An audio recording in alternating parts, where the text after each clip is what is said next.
All right. It's Ramon, Kayla, and Will, powered by All Four Seasons Garage Doors in Nashville. Will Bowling, Ramon Foster, Kayla Anderson with you. Jonathan Schaefer making the show happen. The best producer in the world. That's right. He is. As we go back to our conversation with Ryan McGee of ESPN, and this conversation took place, the Dolly Parton part of the conversation, before Peyton Manning was officially announced as the guest picker for College Game Day. We'll talk about that and the curse that either does or does not exist coming up later on in the show. But here's our conversation with ESPN's Ryan McGee as we preview every facet of Tennessee and Alabama. Ryan McGee, good morning. What's going on? I'm packing my bag, ready to head up the hill, and I always have to check and make sure the statute of limitations has expired on some of the things I might have done there in the '90s. But I'll be headed up there later on. Last time you were some type of way in the airport. Now we got to check the statute of limitations. Yeah, no, it's just to make sure. So it was like last year. They had me during SEC Nation. They had me go up on top of Ayers Hall because we were on the hill, and I'm standing up there with the campus police, and it was a young guy. I looked at him. I said, the last time I was on top of Ayers Hall, your predecessors were escorting me back down, telling me never to go back up there again. So, yeah, so now it's official. This time they were escorting me up. So I'm like, I'm moving up in the world. Take it. So, Ryan, we came back with Dolly Parton right there. My question, who will be the guest picker for Saturday? And if it isn't our Queen Dolly Parton, should we riot? Well, here's my thing. I have told Game Day forever. And when we found out, this is the second time game. So just so you all know, this is a huge deal. Game Day has not come back to the same location in the same season, but maybe 2 or 3 times ever. Wow. And so this is a really big deal. But I've been telling them, I started ESPN right out of Tennessee back in the 90s. And every time they've gone to Knoxville, I've said, you've got to get Dolly. But I'll tell you this, Marty McGee's going to be there too. The hell with Game Day. If Dolly's going to do a show, she should come to our show. Yeah. So no offense to Reese and them. But yeah, if Dolly's in town, and Dolly, if you're listening, we're going to be over there by Thompson Bowling on the ramp. So come see us. And I love Herbie and those guys, but we're going to be on TV too. So come see me. Hey, shoot your shot. That's Absolutely. it. Shoot your shot. Yeah, my wife. The great Erica Allen of Farragut, Tennessee. I met her on the hill, and when I met her, she was a singer at Dollywood. So I'm like, I feel like I got some skin in this game. So Dolly, I got a former employee. I'm trying to convince my daughter to go to Tennessee next year. So yeah, Dolly, help me out. See, Ryan, there's so much pressure on the guys in this situation, right? But I feel like you legitimately have the right to go press your wife. It's like, hey, you worked at Dollywood. You got to have her number, right? Make a call. Yeah. No, there was one time. So Dolly has I'll tell you all stories. So my wife sang Smoke on the Mountain was the show she was in. This back in the 90s. And she was backstage, and there was this buzz like, hey, we think Dolly's here. There's a dressing room backstage at Dollywood that's just Dolly's. And she's not there very much because she's obviously touring the world and all that stuff. But my wife's coming out of her locker room, her dressing room, and Dolly was coming out of hers, and they ran into each other, and they're both about 5'0" with giant heads. This is the 90s now, giant heads of hair. And Dolly looked at my wife, my future wife, and she said, I love your hair. And my wife was like, I felt like I won the Nobel Prize of hairspray. That's awesome. That is like being, awesome. christened by royalty. Yeah. That's incredible. That's like Peyton Manning saying you got a nice arm. This is a good deal. Let me tell you, there's nothing wrong with that at all. But, Ryan, this is the thing, man. You're on the road a lot, man. You're on the road right now. With that being said, Shafe asked this question earlier as far as the Vols are back. With you interacting with a bunch of people, what has that looked like for this Tennessee fan base, for the VFLs, for just Rocky Top in general when you say the Vols are back? What have you seen and heard? Well, what's interesting is, so like last weekend we were at Mississippi State. The weekend before that we were at Ole Miss. And the weekend before that, I think we were at maybe Texas A&M, Arkansas. And as Tennessee kept winning, and people know that I went to UT, and so they automatically want to talk about him. But what's interesting is that this is a very different buzz than even the Dobbs-Nell boot year, which was a good. People love to hate on Butch. That was a great year, but but it still felt like, okay, that was a great year, but there's still a lot of work to do. And with this team, it feels like real momentum. But what everyone says to me, and I don't think they're just saying it to me because they know I went to school, I think they really mean it, is that they are excited that Tennessee is in the national conversation again. Because I think everyone agrees, even if you hate Tennessee, if you grew up hating Tennessee, it's good that they're in the national conversation. It wasn't great for college football during that 10 years that Alabama was awful. I don't think it was great for college football that Michigan was completely irrelevant until last year. When the big brand, it's not good for college football that Nebraska's lost. I think that no matter how you feel about them as a fan, it's good for the sport when the old school, brands are in the conversation. And so, yeah, I think that people feel like the Tennessee momentum is real. I don't know if they're as great as everyone thinks yet, but I think they're certainly headed in the right direction, and they're building the foundation. And the buzz is very positive. And people like what Josh Heupel's doing. They like him a lot. The football people love him. Mm-hmm. And so it's, it feels real. All that being said, taking my sports writer hat off and putting my big orange hat on, there were an awful lot of times I'm still got PTSD from the 90s when I was like, we'll beat Alabama. Well, Ryan, we call that battered Vols syndrome. That's what we call that around the parts. BVS. And that's what it is, particularly when it comes to Alabama. When I was in school, we were in the middle of like an 8-year losing streak to those guys. And so, by the 9-6 game in 1991 or 1990, my college roommates and I have what we call a 9-6 rule. If anyone brings that game up, then they automatically get punched in the face. Oh. It runs deep, and I appreciate that, man. Yeah, it's bitterness, but there is excitement. I mean, I don't think I'll tell you guys. I mean, I'm excited to get on up there, early in the morning because, everybody I talk to says there's just an energy in the town that certainly hasn't been there for this game in a long time. And so, yeah, again, win or lose, it's great for college football that Tennessee is in the national conversation. So, Ryan, we were starting the show today with Ramon pointing out a picture that Lane Kiffin had tweeted out. The famous picture of him leaning against the wall. We had a heated debate on this show this morning, so it got off to a great start. We talked about, is he trolling? Like, why is Lane still doing this to Tennessee fans? Like, what's your take on Lane, Ryan? I think that Lane, who I've known since we were kids, he knows exactly what he's doing. That's right. He knows exactly what he's doing. I don't know that the picture meant anything. Uh-huh. I think that he just knew, hey, if I post this week when Tennessee's feeling themselves, then it's certainly going to get a rise. So, I'll say this too. Maybe don't throw a damn golf ball at the guy.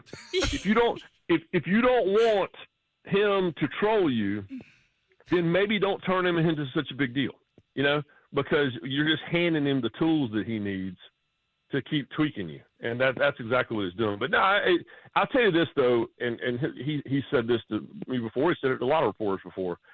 He wishes he could have that whole thing back. Yep.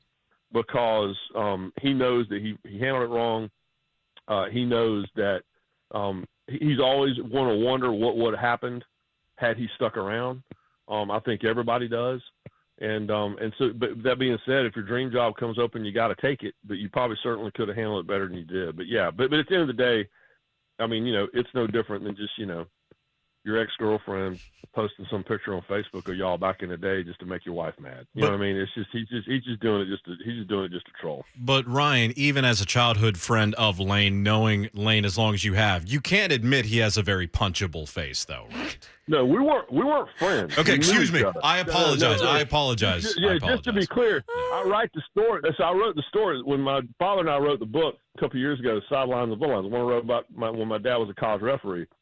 When I was a kid growing up in Raleigh, Lane's father, the legendary Monty Kiffin, was the head coach at NC State. And so the sons of the coaches and then the sons of the officials or crew guys or whatever, we would all play football on the hill at Carter Finley Stadium. And there was this jerk kid, like 6 years old, trying to call DPIs and stuff. We're playing Nerf football.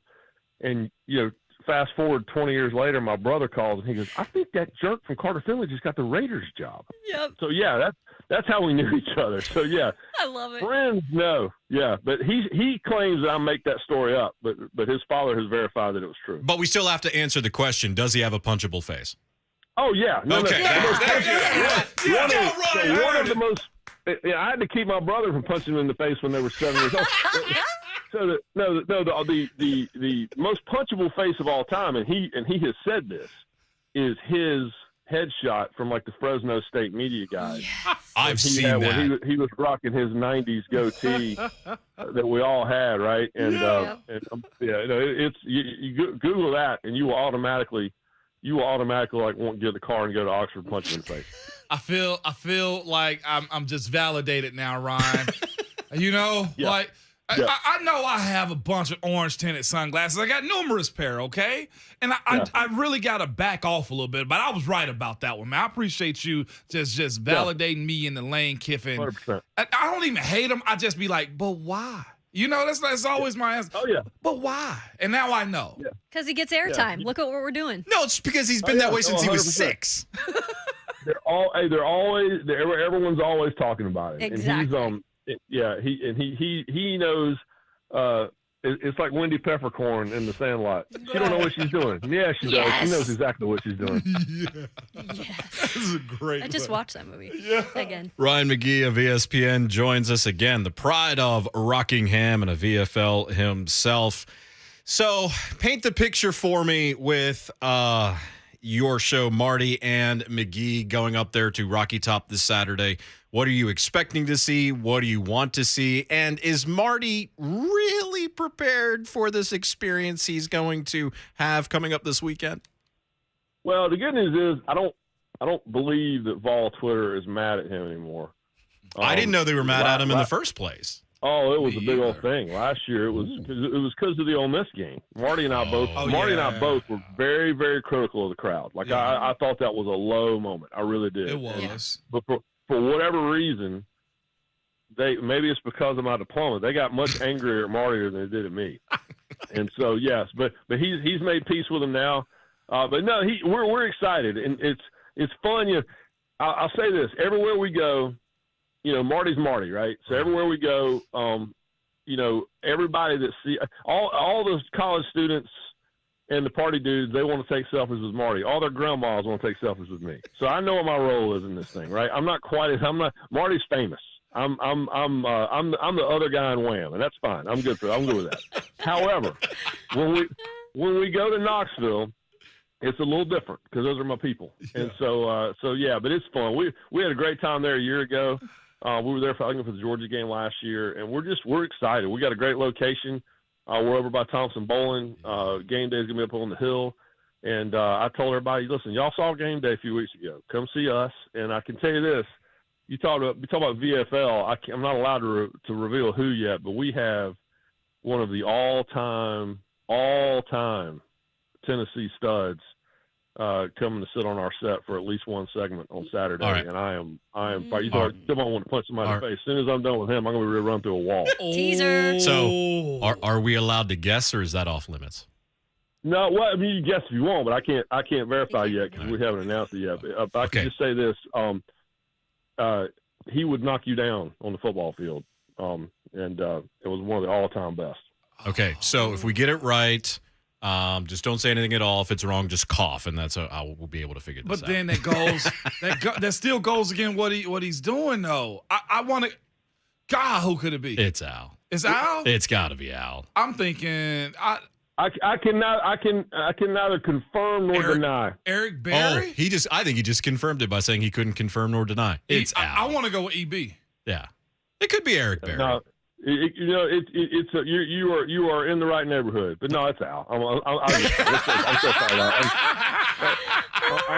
I'm so fired up. I can't even. I've been constantly texting pictures to Marty, and every picture I can find of the neck roll, I've been texting it. I was like, here we go, #neck roll, Al Wilson. Let's go, son. Yeah, it's. Hold on for one second. The famous one where he's just pointing right at the camera from midfield. I'm like, yeah. Hey, Ryan, because of that, we need to play this real quickly. Bert, can you play the breaking news sounder of the Vols news that Ryan just broke right here? Breaking Vols news on 104.5 The Zone. It is confirmed by ESPN's Ryan McGee that he's hanging out with Big Al Wilson during their show Marty and McGee Saturday morning. There it is. Yeah, there you go. That's and there you go. And it's that's what I said. I said no one's allowed to be on the show this weekend unless they also have a Tennessee diploma and or at least work there. And so we got a couple other guests too. We always make Paul Feinbaum come on and talk about his glorious days, his very Al Wilson, non-Al Wilson-like days at Tennessee when he was the editor-in-chief at the Daily Beacon. Well, so we'll have Paul on, too. That's the thing with Paul. He's got the UT history and the Bama history. He loves his Bama. It's so funny because people don't – so many Tennessee fans think Paul, went to Alabama. No. Mm-hmm. And I'm like, no, he covered him. He lived there, and I get it. And he's the mayor of Birmingham. I get that. But he also – he's lived in Charlotte right here near me for almost 10 years now. So he's slowly but surely over the years, I've gotten him more and more involved over to comm school. And, Paul, I love when Paul actually lived in Hess Hall, which I can't believe is still there. Yeah. And, and it's he starts telling stories about back in the day. And, last year we had a debate about what was cooler, to work at the radio station like I did, WUTK, or to work at the Daily Beacon like he did. And he claimed that there was too much smoke in the radio studio back when he was there in the 70s.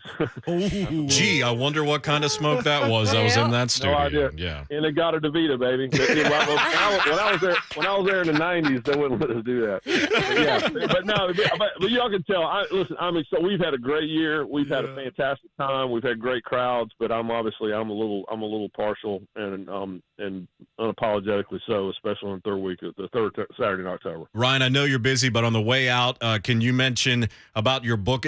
Can you provide a story to Welcome to the Circus of Baseball, the story of the perfect summer at the perfect ballpark at the perfect time, coming out on April 4th? Yeah, thank you. Well, I appreciate you mentioning it. Yeah, we just announced it. I got a book coming out then about the one summer I worked in minor league baseball, and literally, and while I'm talking to you guys right now, I have on I've got on a minor league baseball cap from the team just up the road from you guys. That sent me the Sound sent me a big box of hats. Hey, the successful Sound. Stadium I is talk nice, about them too. on the show all the time. When we do Marty McGee in the studio, I wear a different minor league hat every week, and I do it because of this. But no, I mean, the book's full of stories. The story I always tell is we had a guy named Captain Dynamite and his exploding coffin of death. And this literally was this old hillbilly that would roll in. It wasn't really a coffin. It was made out of fiberglass, like 3M, like insulation. And he laid down in this thing packed full of dynamite, and it had one of those old Wile E. Coyote, T-handled, trigger things. And his family was his crew. And he laid out there at second base. And, I mean, he blew himself up. And I, honest to God, thought he was dead. He just laid there. And so the family goes running out there, and they give him smelling salts. And he woke up. He kind of snapped awake. And I'll never forget, they were helping him off the field. And we had to go out on the field and clean it up because they had to play baseball. And I go, hey, I said, that was amazing. And he just looked at me. I go, that was amazing. And he kept looking at me. And finally his wife, who was carrying him off the field, goes, he can't hear nothing. And I realized, oh, hell, he was laying in the dime. I go, that was amazing. He was like, thank you. And I think we paid him like $200. So, yeah, there's a lot of that in the book. But, yeah, I appreciate you guys mentioning it. But yeah, come on out to Thompson Bowling. We'll be there. The last time, that's where I got my diploma. And they spelled my name wrong back in the day. But I'm excited about maybe they'll spell my name right when I do the show this weekend. So there is our conversation with ESPN's Ryan McGee. Really good stuff with him. If you missed any of it as you get ready for game day tomorrow, Tennessee fans, Alabama fans, or just people interested in this game. Everybody should be interested in this game, I would say, at this point. You can check it out wherever you download podcasts. Ramon, Kayla, and Will, Apple, Spotify, Google Play, Stitcher, and as well at 1045thezone.com. 615-737-1045 is the phone number. I am back, and I have got a soapbox to stand on that I've been lugging around with me all week that I'm going to place in the studio behind me, and I'm going to stand tall for the nation to hear me when we come back. It's Ramon, Kayla, and Will, powered by All Four Seasons Garage Doors, 1045 The Zone.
A very good Friday morning to you on 104.5 The Zone. It is Ramon, Kayla, and Will, powered by all Four Seasons Garage Doors. Kayla Anderson, Ramon Foster, and Will Bowling with you. Jonathan Schaefer making the show happen. So on October the 14th, 2022, we have to establish an official show stance on something that's very important. I'm here for it. And I'm going to go ahead and make a unilateral decision that jinxes are stupid and curses don't exist. And I don't care about your Manning curse tomorrow in Knoxville, Tennessee. Tell me why, Will. Because if Tennessee loses to Alabama, it's not because Peyton Manning is the game day picker. It's because Tennessee has like 5 stars and Alabama has an entire starting lineup of 5 stars. I'll just even throw that out there. Players inside the locker room, coaches inside the locker room, personnel inside the building don't care. Yeah, Mike Tomlin, we do not care. It has 0 factors on the game other than the fan side of it. We do not care. Thank you. Legitimately, we would hear stuff and be like, what? This is what we're doing? Yeah, it's I very used to be stupid. that way as a player, just a little stitious, okay? And be like, oh, I got to put my right Not socks on. superstitious, Then but just a little stitious. I made a mistake of putting my left on, and we won, won big. And I was like, Like, oh, would you look at that? what are we doing? Why am I that's right. overthinking this? And I think on the fan side of it, the anxiety, look, if you get beat, you just get beat. It's not because somebody showed up. Like, we're looking at, what was it, the White Sox? Or no, the Cubs. With the curse that It's they the had? Cubs. Bartman, the black black cat. cat, You had the curse of the all else. Bambino in Boston. You lost because you just crumbled in games Yeah. and you had bad teams and you switched managers and you didn't have a good like that's why Boston Red Sox, okay, break a curse there. Like it's all of it wasn't because Babe and the Yankees. Like no, you just lost and But- that's okay because Peyton won a lot. Go Yeah, ahead. well, Peyton won a lot. But here's the Vols fans for you. We talked about this all week.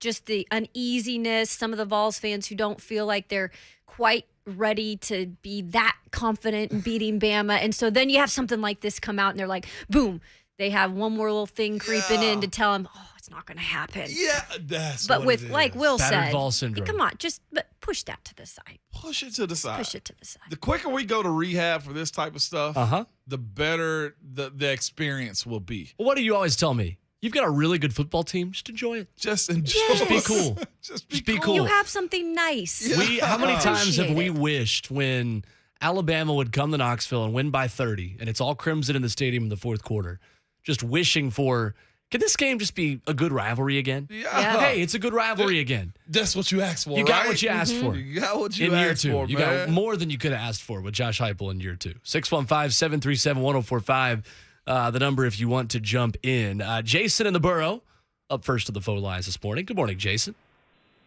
Good morning, guys. Big energy, big energy. Yes, Morning. sir.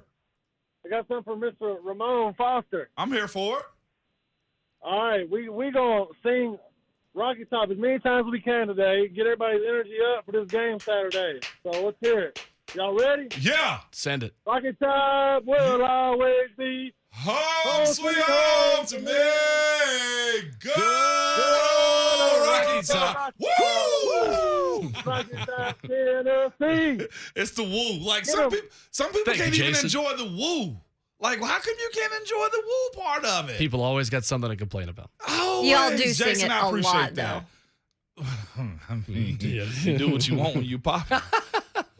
But he hadn't been popping in a while. Caleb, That's we're all talking I'm about saying. right now, okay? No, We're I talking about am. right That's now. what I'm saying. We No, don't I know. have- I'm just saying. You were Forget the referring. Peyton curse. I'm You hearing the were Kayla curse referring right now. It's the to. Kayla You were curse. referring to.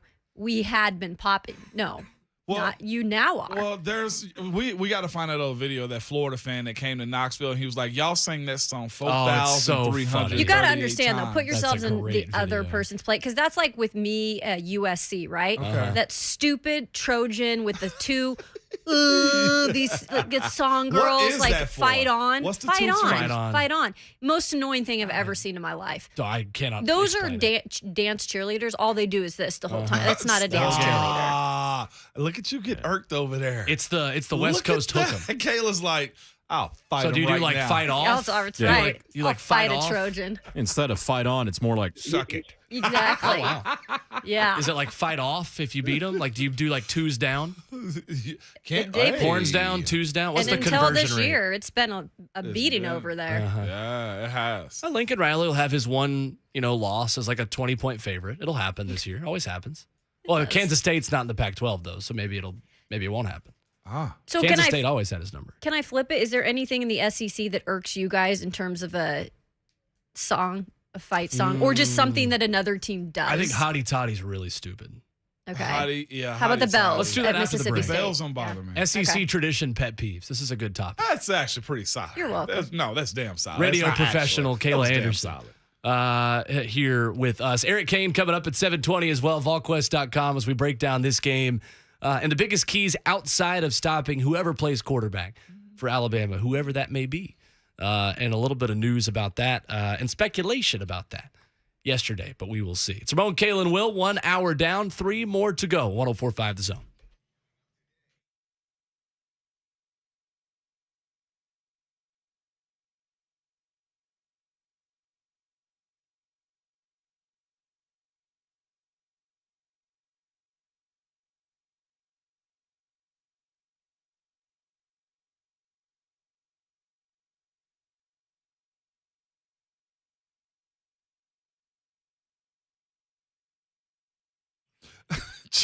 Change is coming, and you need to be prepared for it, okay? Hey, this is Ramon Foston. Did you know that new regulations are coming soon that can increase the price of replacing your older HVAC system by over 20%? That's why you need to act now and get that older system replaced by my friends. Yes, and I mean my friends at Spring Hill Heating and Cooling. They offer 18 months with no payments. You can lock in today's price and not have to pay until spring of 2024. Or you can get up to $1,500 off your new HVAC system now. Spring Hill Heating and Cooling is always backed by a 10-year parts and labor warranty on York products. And Spring Hill Heating and Cooling is also a York certified comfort expert. If you're in need of repair work also, they offer free service calls with their repairs plus low monthly payments on those repairs. They are the heating and cooling company that can take care of all of your HVAC needs. Spring Hill Heating and Cooling, available anytime at springhillac.com.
It is 7:02. Good morning. I'm Jonathan Schaefer from the Superbook.com sports desk. The Washington Commanders stopped a 4-game losing streak, hanging on to beat the Chicago Bears 12-7 on Thursday Night Football. It was as boring as it sounds.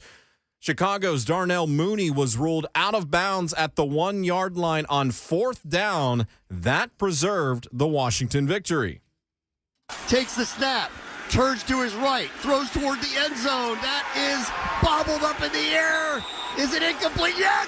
What's the call? They said he went out of bounds inside the 1. It's up for the 3rd time in this game. Washington gets a stop inside their own 5.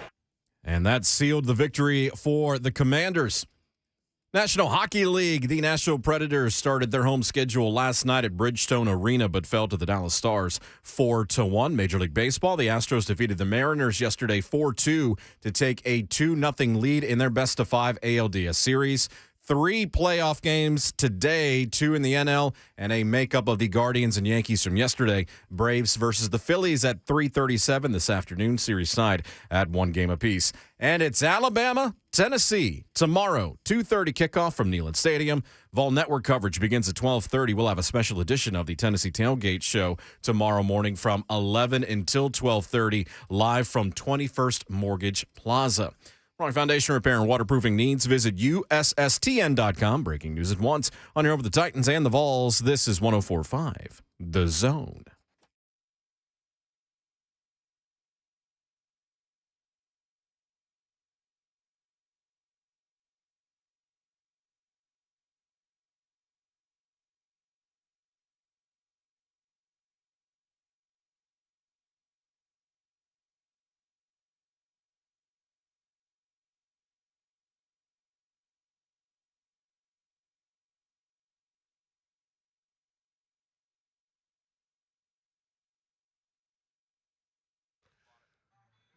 Second hour of Ramon, Kayla, and Will, powered by All Four Seasons Garage Doors on 104.5 The Zone. The show goes on once again. Here with a full squad in studio. Jonathan Schaefer, the best producer in the world, making the show happen. The best producer in the world. Kayla Anderson, VFL Ramon Foster. My name is Will Bowling. Grateful to have a voice again and be back with you. I am. Me too. Or you could join us at 615-737-1045. Your phone calls coming up. Well, you had to come back to work today, other's your mom wasn't going to let you go to Knoxville. That's true. That's true. Can't have the sleepover at your friend's house if you can't go to school that day. What's your thoughts on that? Would you? I mean, when you really think about it, as if you're looking at somebody else doing that, what do you think? There were plenty of times where I wouldn't go to school for whatever reason, and I would still be at Neyland Stadium that next Saturday.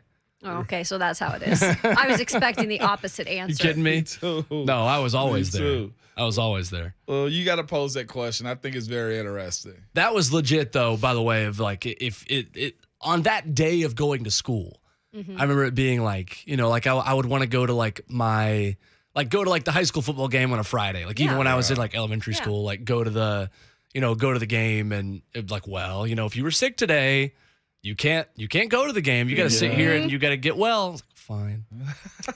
So I had to be here in order to go to the game. Don't be that absolutely. Astros kid. Oh, that was a great rant. I was mad for you as all Right? that was happening. Yeah, no, It that wasn't was just serious me, right folks. There. That kid was serious. annoying. I was the voice for the people. Yeah, you I am are. also unappreciative. I'm as a brat. rule, I get annoyed with any one person being shown more than they should be during a big moment in sports. Why are we Like making them what? Oh, popular? you talking about Like Oh, when they yeah. show Do the that all girlfriend, time. they're like, Yeah. and there's his girlfriend again. I don't care. Or the hot don't girl care. that's barely wearing anything. Okay, we get it. I know you all probably all right. but- Speak for yourself. yeah. Good Lord. Anyway, our question on Twitter at Ramon Kayla Will was talking about Kayla Anderson not being ready for how much she is going to hear Rocky Top tomorrow.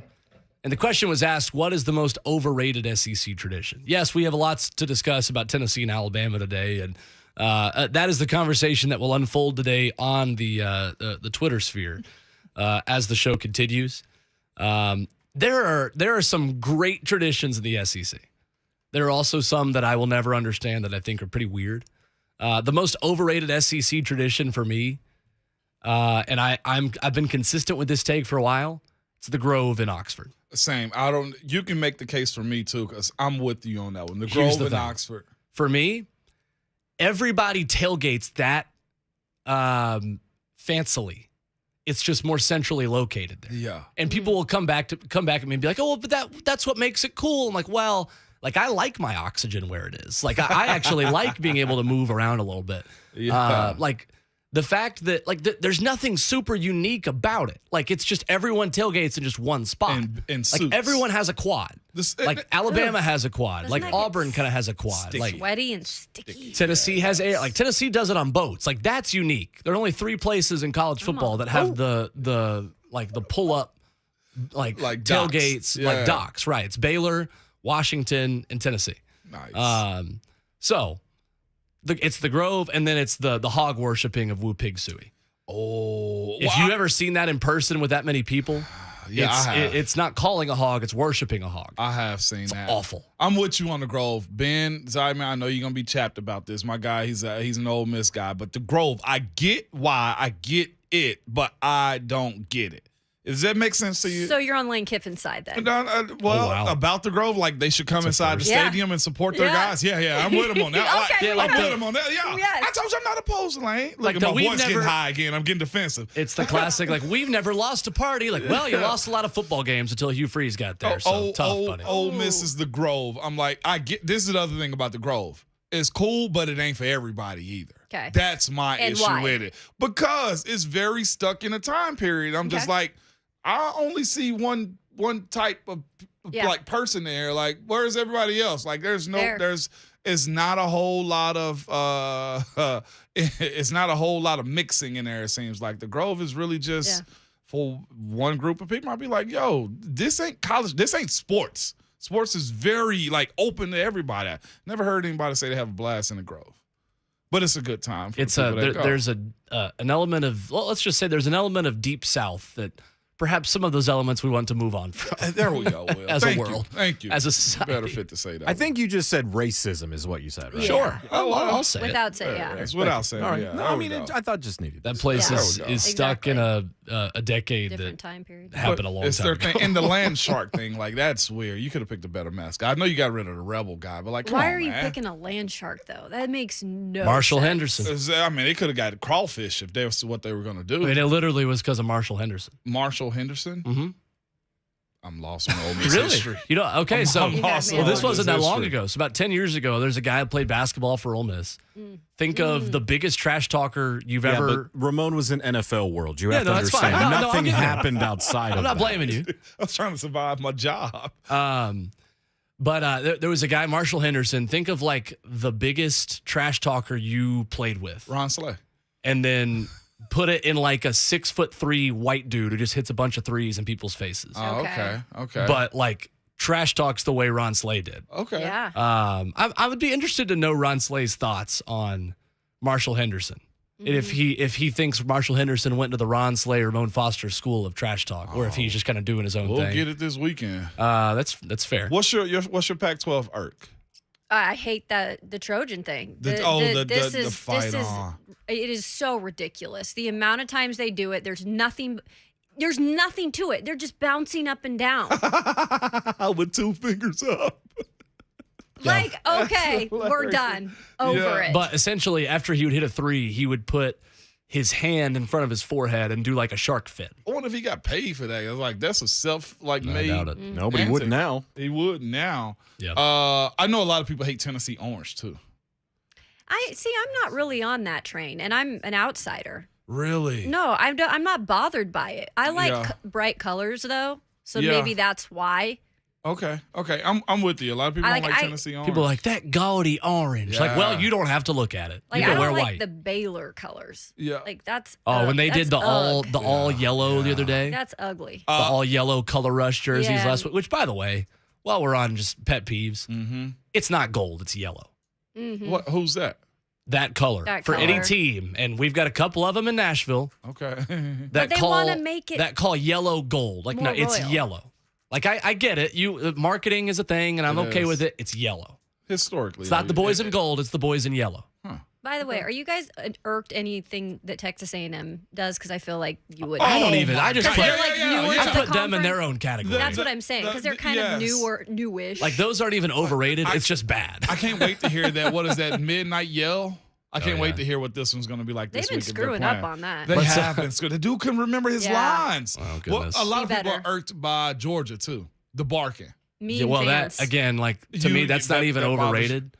Like Georgia fans are people I talk to at least. Maybe I just talk to a general like piece of the population. Everyone I feel like agrees that Georgia fans are the chestiest fans in the SEC. Like they're the most annoying fans of the SEC. Historically, they have been the most consistent. Well, it's because they have an Alabama attitude with like a Kentucky trophy case until last year. I mean, let's just be real. That's always what people say. That's messed up. Not my words. Anyway, Hacksaw Jim Duggan on line 3, 615-737-1045. Hacksaw Jim, what's going on?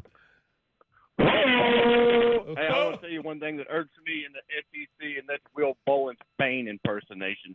Oh. You sound like Sean Connery's been up 5 days on a bender, dude. Jim, is that a SEC tradition? Am I missing something here? It's my SEC tradition, dude. Perfect. Anyway, I'm just wanting to let you know, you keep giving my boy Superfly Schaefer any more grief, me and Kayla the Cougar Anderson are going to tag up and put you in witness protection, just like your boy J-Mart. Hey, Ramon Foster, I got a prediction for you. Crimson Tide going to roll this weekend right off a cliff. Go Vols, dude. I don't really know what to make of that one. Thanks, Jim. Well, I really thought he was going in a different direction, saying the Crimson Tide was just going to roll after the way he started that call.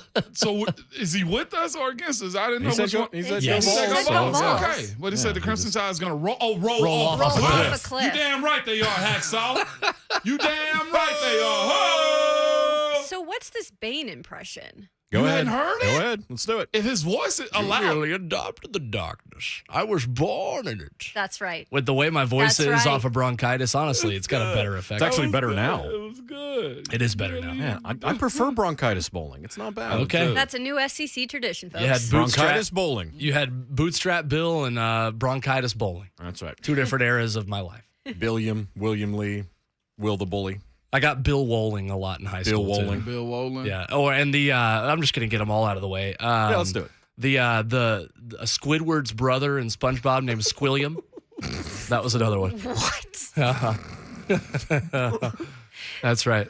What Good was times. the one with your All my high ankles? school friends right now that listen, that text me every time they listen to the show, are all laughing right now. Oh, we got the other nickname, too.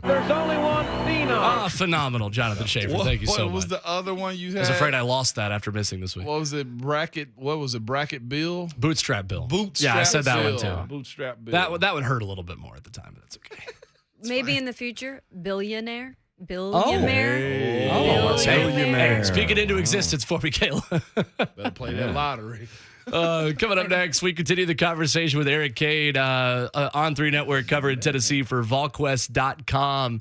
We'll get his thoughts on Cedric Tillman and Jalen McCullough's status and the biggest key for Tennessee outside of stopping whoever plays quarterback for the Crimson Tide in this game. And how in the world do you stop a running back who reminds a lot of us of a guy that played for Alabama and Tennessee, who's pretty good, and Alvin Kamara? That's coming up next with Eric Cain with us on Ramon, Kayla, and Will, powered by All Four Seasons, 104.5 The Zone.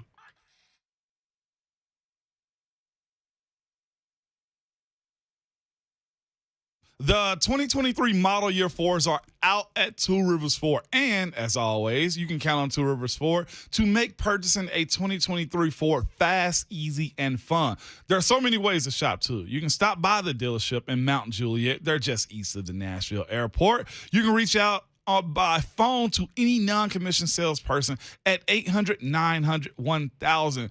Or you can head to tworiversford.com to check out their inventory or to custom order the exact Ford you want. Whether it's an F-150, a Bronco, an Explorer, Escape, or Expedition, Two Rivers Ford will make sure that you get exactly what you're looking for at the price that is well below MSRP.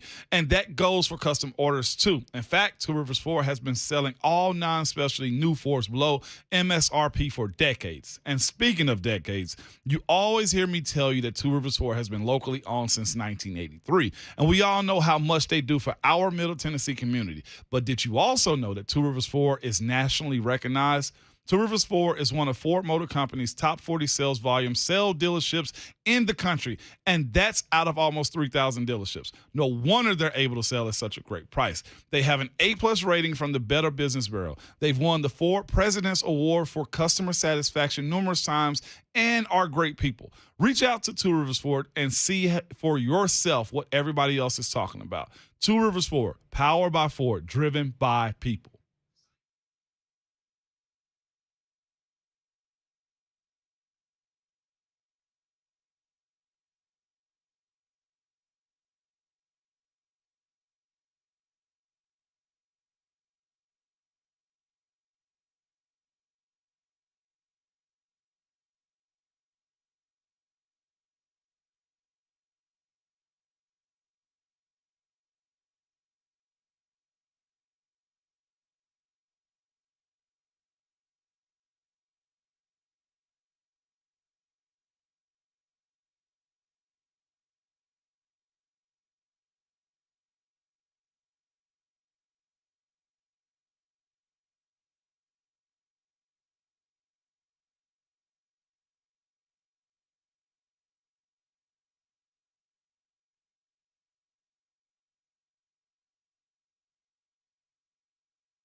It's Ramon, Kayla, and Will, powered by all Four Seasons Garage Doors on 104.5 The Zone. Jonathan Schaefer making the show happen. Will Bowling, Ramon Foster, and Kayla Anderson with you. Going to be back with the squad today on this Big Orange Friday edition of the show as we go to the Mark Spain Real Estate Hotline, joined by Eric Cain, VolQuest.com, covering Tennessee on the On3 Network. What's going on, Eric? How are you? Good morning, guys and gal. How are we? Hey, Eric. We are good. On a scale of 1 to 10, what is the energy level this morning in Knoxville right now, Eric? I mean, it's been up there. It's been up there all week long. The anticipation, the excitement, I mean, there's some nerves, I feel like, around town a little bit, but it's way more excitement. I mean, it's just ready to get here. I mean, it started, as soon as that clock hit 0 in LSU last week. Eric, how has your view of this game changed over the course of this week? And I'll preface this by saying I started off the week much less optimistic than I am now. Maybe it's just the emotion of getting closer to this game that's wearing on me. But has your view and perspective of this game for Tennessee changed as the week's gone on? It's funny. We're going to have obviously a piece coming out every Friday afternoon at VolQuest.com, kind of previewing and what we think is going to happen the next day, for the game, and that's coming up in a couple hours at VolQuest.com. And I wrote, it's funny. I mean, I've been back and forth, all week long, and I always thought that Tennessee could win this game, and I still think Tennessee can win this game. Tennessee can win this football game, and that's the first time that I or anybody else has thought that in probably the last 6 or 7 years in regards to Alabama. But yeah, I'm kind of like you, man. As the week's gone on, I've become more and more and more like, gosh, I mean, if Tennessee can do this or Tennessee can do that, I mean, Tennessee can win this game. And so it's been more increasingly more optimistic towards Tennessee as the week's gone on. But I started out on Monday and Sunday thinking still that Tennessee had a chance to win this game. So I'm excited. I'm ready. I'm hoping that it is one of the premier college football games that we see and we look back on. An area of concern for UT, the safety position with Jalen McCullough uncertain on his position. What's been the conversation around that? Yeah, we'll see if he can give it a go. I'm not sure if he'll play. He might be out there.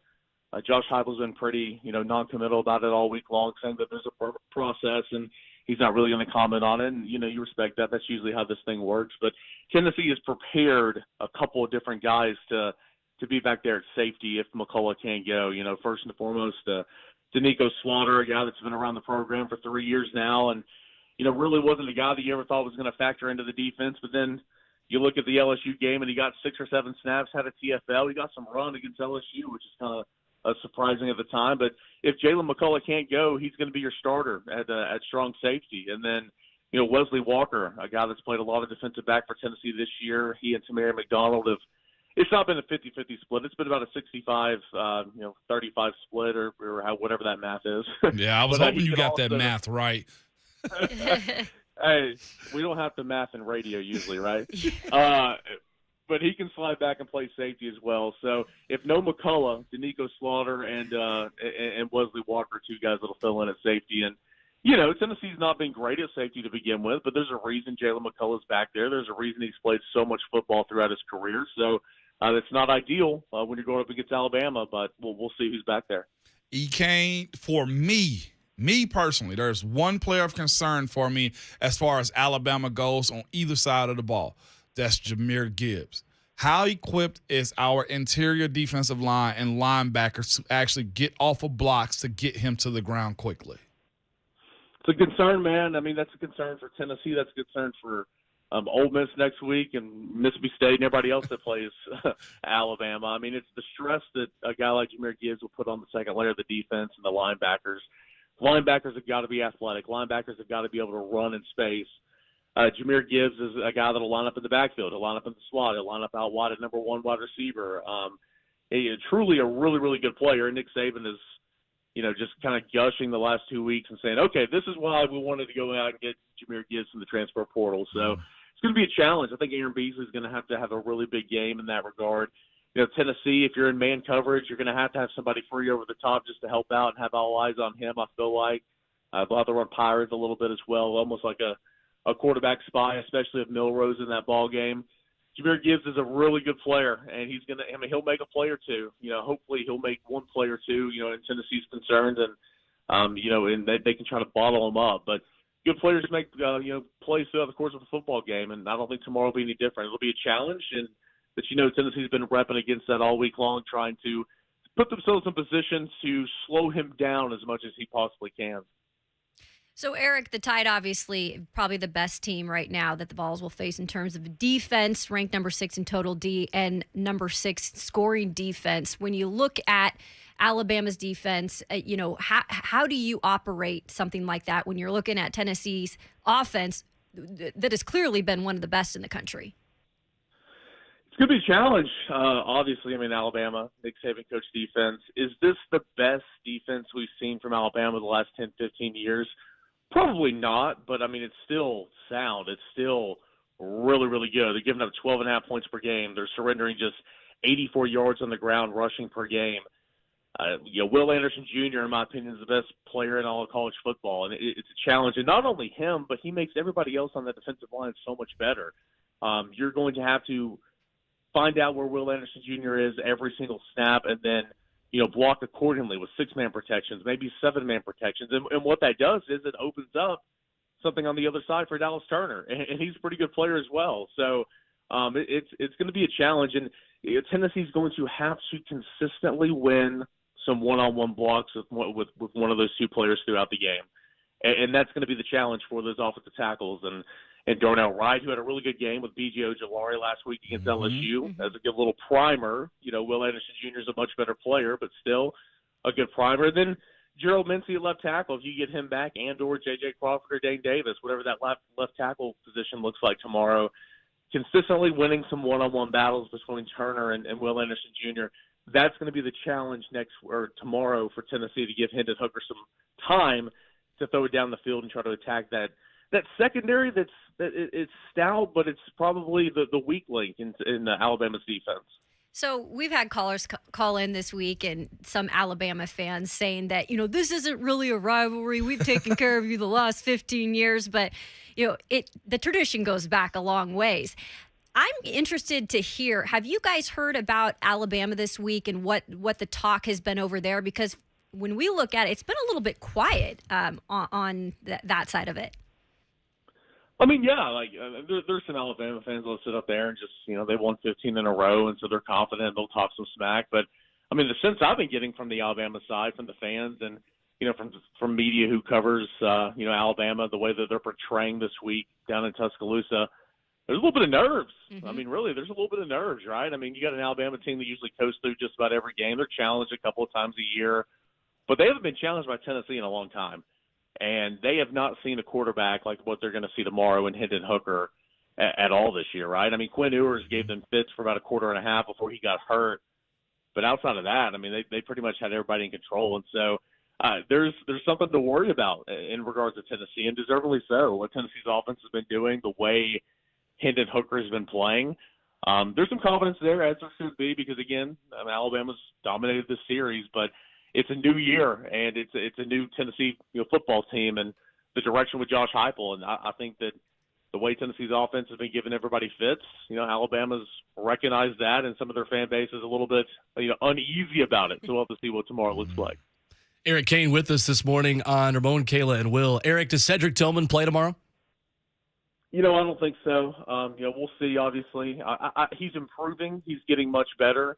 But Josh Heupel said earlier this week on the SEC teleconference that, Cedric Tillman's not going to play unless he's 100%. And it's in my opinion that Cedric Tillman is still not 100%. So in saying that, I don't expect him to be out there. It looks like he's not going to be out there tomorrow.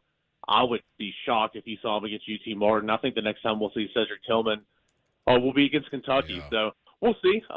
That's just kind of my opinion. It's simply because of the 100% comment.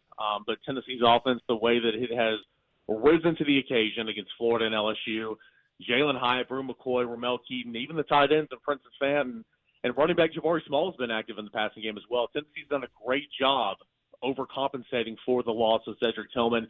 You want him out there, but Tennessee's done a really nice job filling out for him. So, Eric, in the LSU game, the thing that jumped out to me the most about that performance for Tennessee was the rush defense, giving up just 55 yards rushing, the 5 quarterback sacks in that game. Was that to you more about this Rodney Garner coach unit taking that next step forward, or was that more about LSU's struggles up front on the offensive line?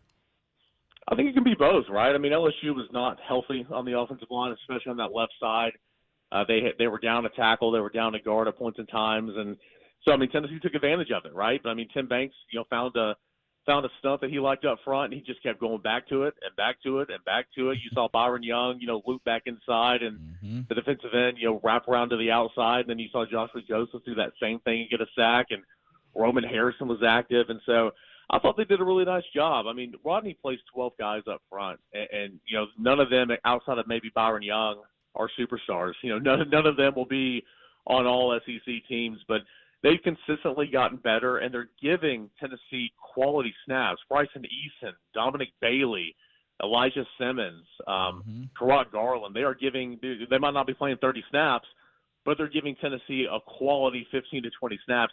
And Latrell Bumpus, the way he's been playing football right now, has been really, really good. He's been playing, Latrell Bumpus was Tennessee's best defensive lineman before his injury in 2019. He is playing better than he was at that point in time, in my opinion. So it's been a pleasant surprise to see that group up front go, but no shocker there because the guy who coaches them is Rodney Garner. Cain, what is and then maybe I'm putting you on the spot with this one because you might have to think real quick, but what's the biggest piece of rat poison you've heard this week in the terms of Nick Saban? Maybe nothing specific, but, Tennessee, and again, deservingly so, Tennessee's earned this. But Tennessee's been the media darling this week, right? Right. Yeah. I mean, you got national media picking Tennessee the trendy pick. Some of it might be for clicks, whatever the case may be. But Tennessee has been the trendy pick this week. And a guy, Nick Saban, who has won multiple national championships year after year, has the number one ranked team in the country. He uses each and every little thing to motivate that locker room and get them ready to go. Nick Saban is having a field day in that regard this week, saying everybody thinks you're awful. Everybody thinks you suck. Look at Tennessee. Everybody's picking Tennessee to win. That is a little bit worrisome, just considering what Nick Saban is and the motivator that he is. But again, take nothing away from Tennessee. Tennessee's earned the right to be getting praise around the country. They've just been getting a whole lot of praise this week in terms of the national media. Eric, how important do you feel like if Tennessee can't get the dub on Saturday to keep this fairly close, just to be able to continue to build off of that momentum and honestly just the people watching on a national stage? Yeah, I mean, you don't want to get blown out, of course. I mean, you never want to get blown out, but Tennessee's got such great momentum, and Tennessee's taken so many steps in the right direction, and they're ahead of schedule here in year number 2 with Josh Heupel. And if you were to go out and win this football game, obviously it would be massive.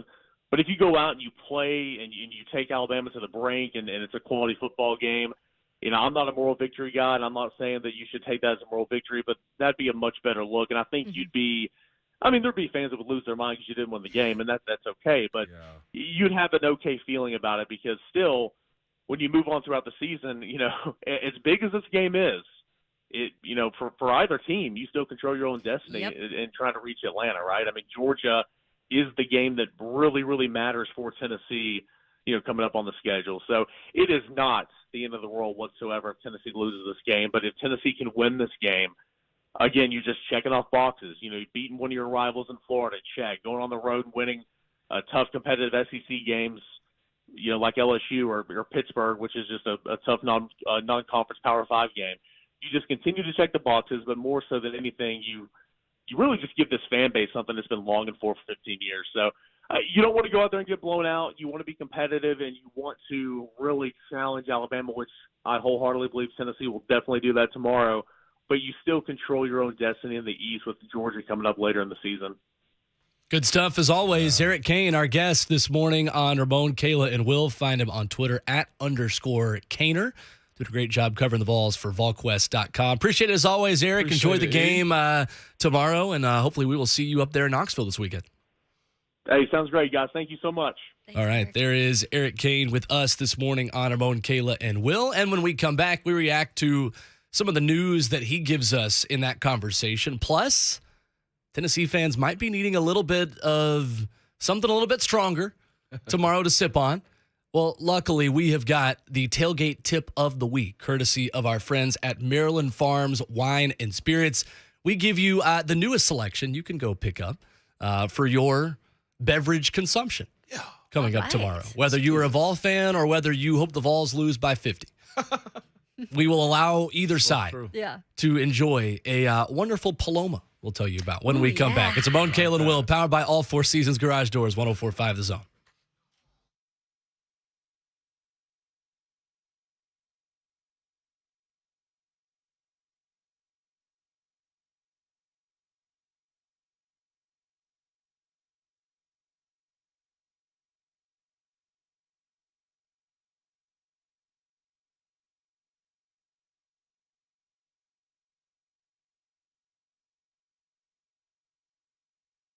Hey, it's Ramon Foster for Window Nation. And forecasters are predicting a colder and snowy winter. And winter is coming up fast. I think it's snowing in Minnesota right now, okay? But are you prepared? Have your old windows lost their integrity? Are they drafty, hard to operate, or single pane and inefficient?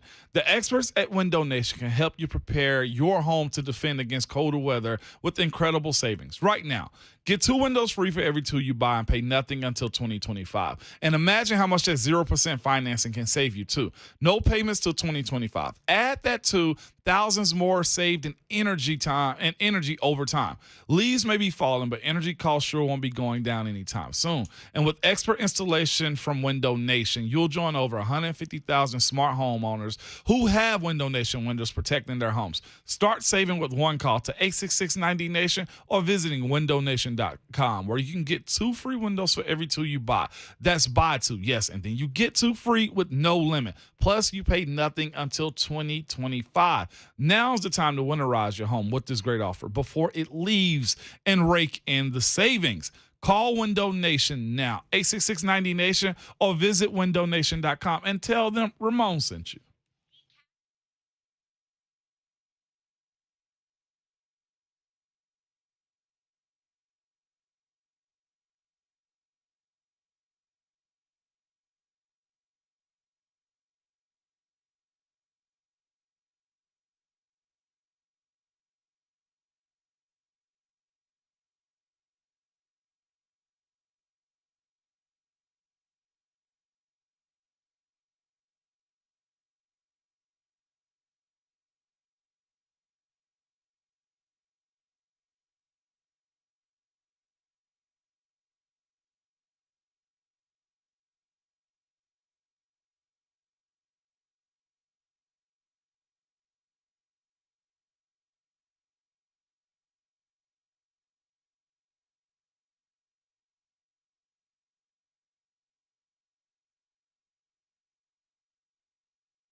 Big Orange Friday edition of Ramon, Kayla, and Will, powered by All Four Seasons Garage Doors on 104.5 The Zone. It is our weekly tailgate tip of the week as we get you ready for the college football weekend, whether that takes you to Knoxville or up where it's possibly snowing in Big Ten country. Yeah. Oh, yeah. Don't like that. Isn't it always snowing in It's Minnesota? October, Pretty y'all. much. Will We hadn't Bowling, even Bone got Foster, Kayla Anderson with you. It snowed in October in Pennsylvania, Mo. We hadn't gotten to Halloween yet. Oh, Yeah, it's there's... earliest I remember it snowing back there was first week of October.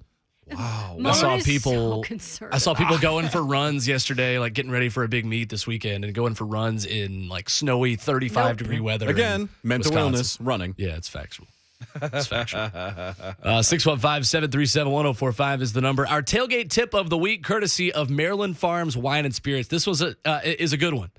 The way this works, Creekside Crossing next to Publix in Brentwood is where you go to get everything that you need for a cocktail of the week that we give you every Friday during football season here on the show. Love it. And this week they have got a good one that I know Kayla Anderson is very excited about. I just saw the picture. Yes. Yeah, so it's real out at here, Ramon Kayla Will on Twitter is where you can find the picture. Mention the show when you go in and say you are looking for the RKW tailgate cocktail of the week. This is a grapefruit Paloma. Equal parts of one Paula's grapefruit liqueur, Yes. one of silver tequila, Got that. and sparkling water. Yeah. Simple. Let's go. And they've got all three of those things Yeah. for you for your And it's orangey. drinking pleasure. And it is orange. It is orange. This is perfect for the Yes. third Saturday in October. And what's so cool about this, you can make this quick, get right back to drinking, Will. You know what I'm saying? Like, okay, Yeah, that's let me right. get one of those real quick and just get Yeah. right back to Get it, the man. picture with the cool drink and then. Exactly. You know what I'm saying? And then pass it off or pass another one to a friend. That's me. I'm that guy, Will. So I'll be passing I'll be them the to friend. You be Always. We got one. We got one, man. 101 Creekside Crossing in Brentwood, though, by Publix is where you can find them. A convenient location in Brentwood, right off of Old Hickory Boulevard. You can't miss it. MarylandFarmsWS.com for the tailgate tip of the week. Every Friday, locally owned, serving Brentwood for over 17 years. Maryland Farms Wine and Spirits. Man, shout out to our people at Maryland Yeah. Farms, man. That's beautiful, Will. Looks very good. These drinks are going to get made up. We're getting together our group thing, too, okay? I know. I'm excited. You're getting a new fire pit, I've heard. Yeah, Perhaps. Oh, really? Maybe. Yeah. I ended What up- time should I be there? No, it'll be serious. I want you to bring a date, too. Oh, perfect. Yeah. Okay, cool. If you need help. Why was the I can snicker help you for, over man? here. Well, it's going to have to be an hey, actual fruit hey. instead of a person. Did I if he's stutter? bringing Okay. a date. Did I stutter? No, we'll do s'mores and every. Why do I keep throwing the Why do you H in there? s'mores? Why do you throw a CH in there? Yeah, I don't I used understand to that do one. it as a thing, and now it's become Yeah. the way I say it. Cool. You Yeah. ever did Thins. that? Which is incorrect. It is incorrect. S'mores. Cool Whip. You know, I got a college education out here, okay? Good people. Like, I'm balls. an intellectual. Check that transcript. I need the recording of him, Keep Shay, telling for a second. yourself I'm an that. intellectual. I am. Add that to the show. My man, I love you to pieces. I am. You are not confused with an intellectual. Reese's Pieces. People always come to me.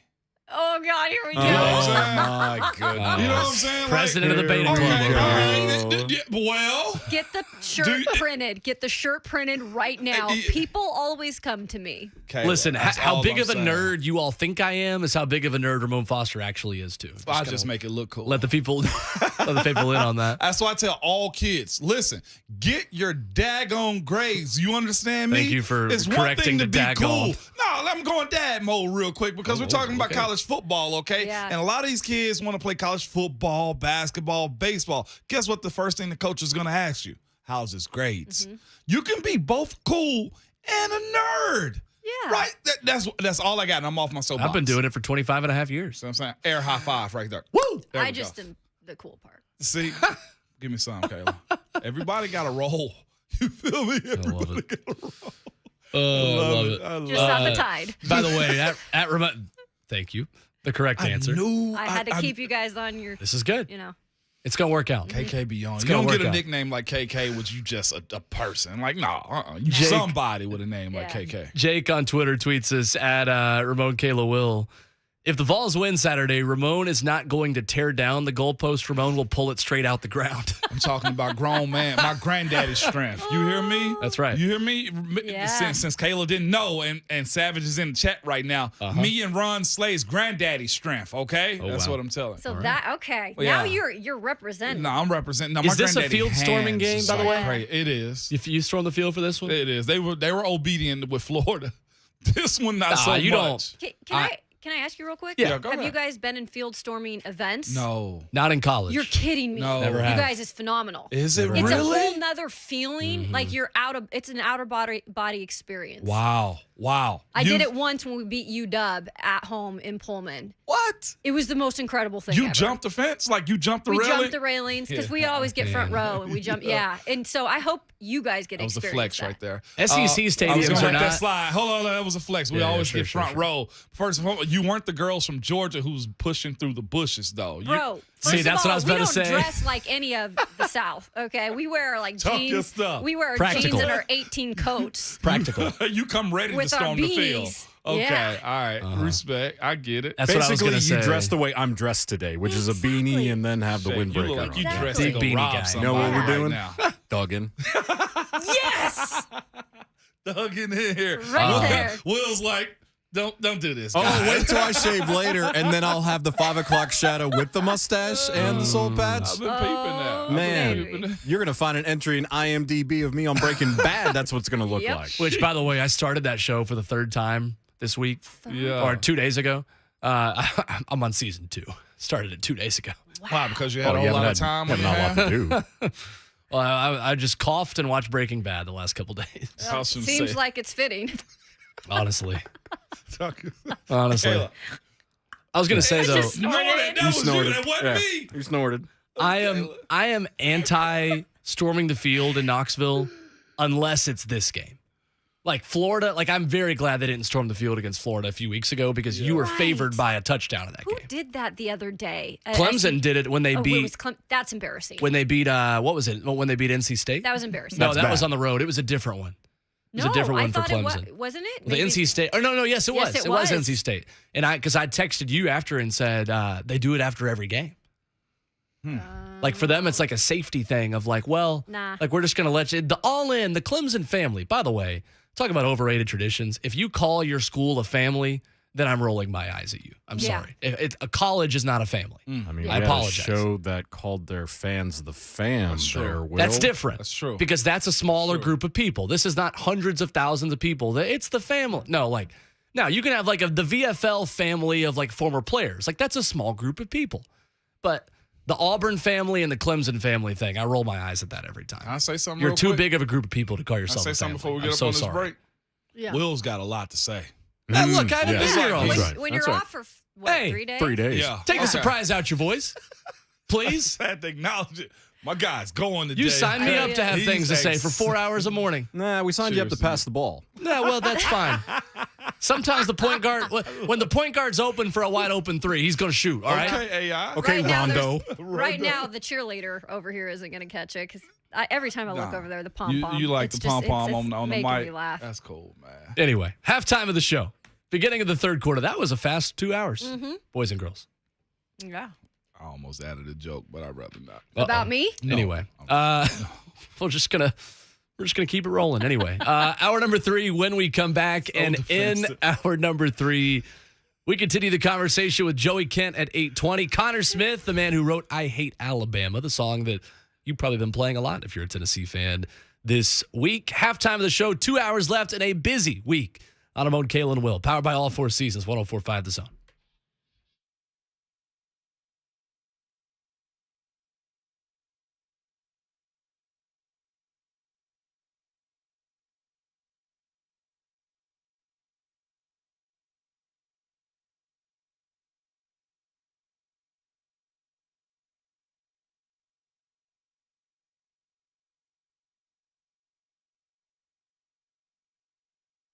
When it comes to large home repairs, a lot of the time we homeowners pretend we don't see the warning signs. I know I do. I'll be like, what? I didn't see that. I didn't hear that because we're afraid of what we're going to see or hear. This is especially true with waterproofing and foundation repair. It can be something big that needs to be fixed, or it can be a small problem now that'll become a bigger problem later, or it may be nothing at all. In these moments, though, you want a peace of mind. That's when you need United Structural Systems. With USS, you get problem solvers, experts to educate you and help you understand what's happening with your home. USS will provide an honest diagnosis and stand by their work and warranties. USS is based right here in Middle Tennessee and is a member of our community. So when it comes to something as important as your home, USS is the company who cares and the company you can trust. USS serving Middle Tennessee, Southern Kentucky, and Northern Alabama. Find them online at USSTN.com or call 615-227-2275. We guarantee our best. Call USS.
It is 8:02. Good morning. I'm Jonathan Schaefer from the Superbook.com sports desk. As the big voice guy just said, 2:30 kickoff tomorrow.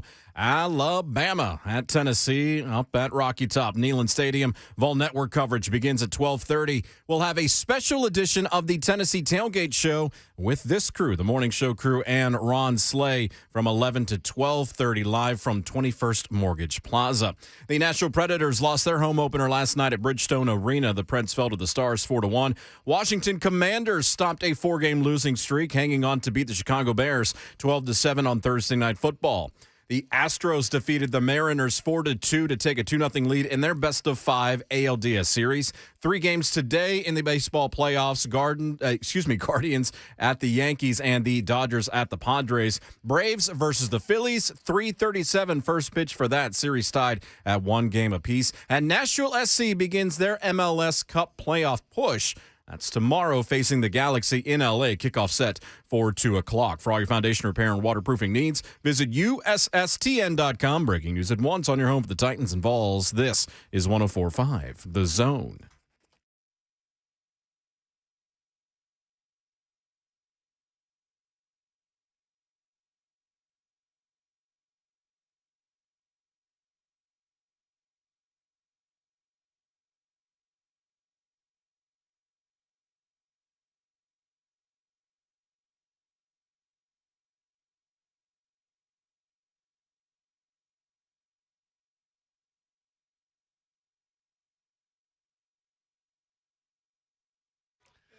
It is good to be back, and it is good to start another fast hour on Ramon, Kayla, and Will. 104.5 The Zone. We are powered by all Four Seasons Garage Doors here in Nashville, and the crew is all here.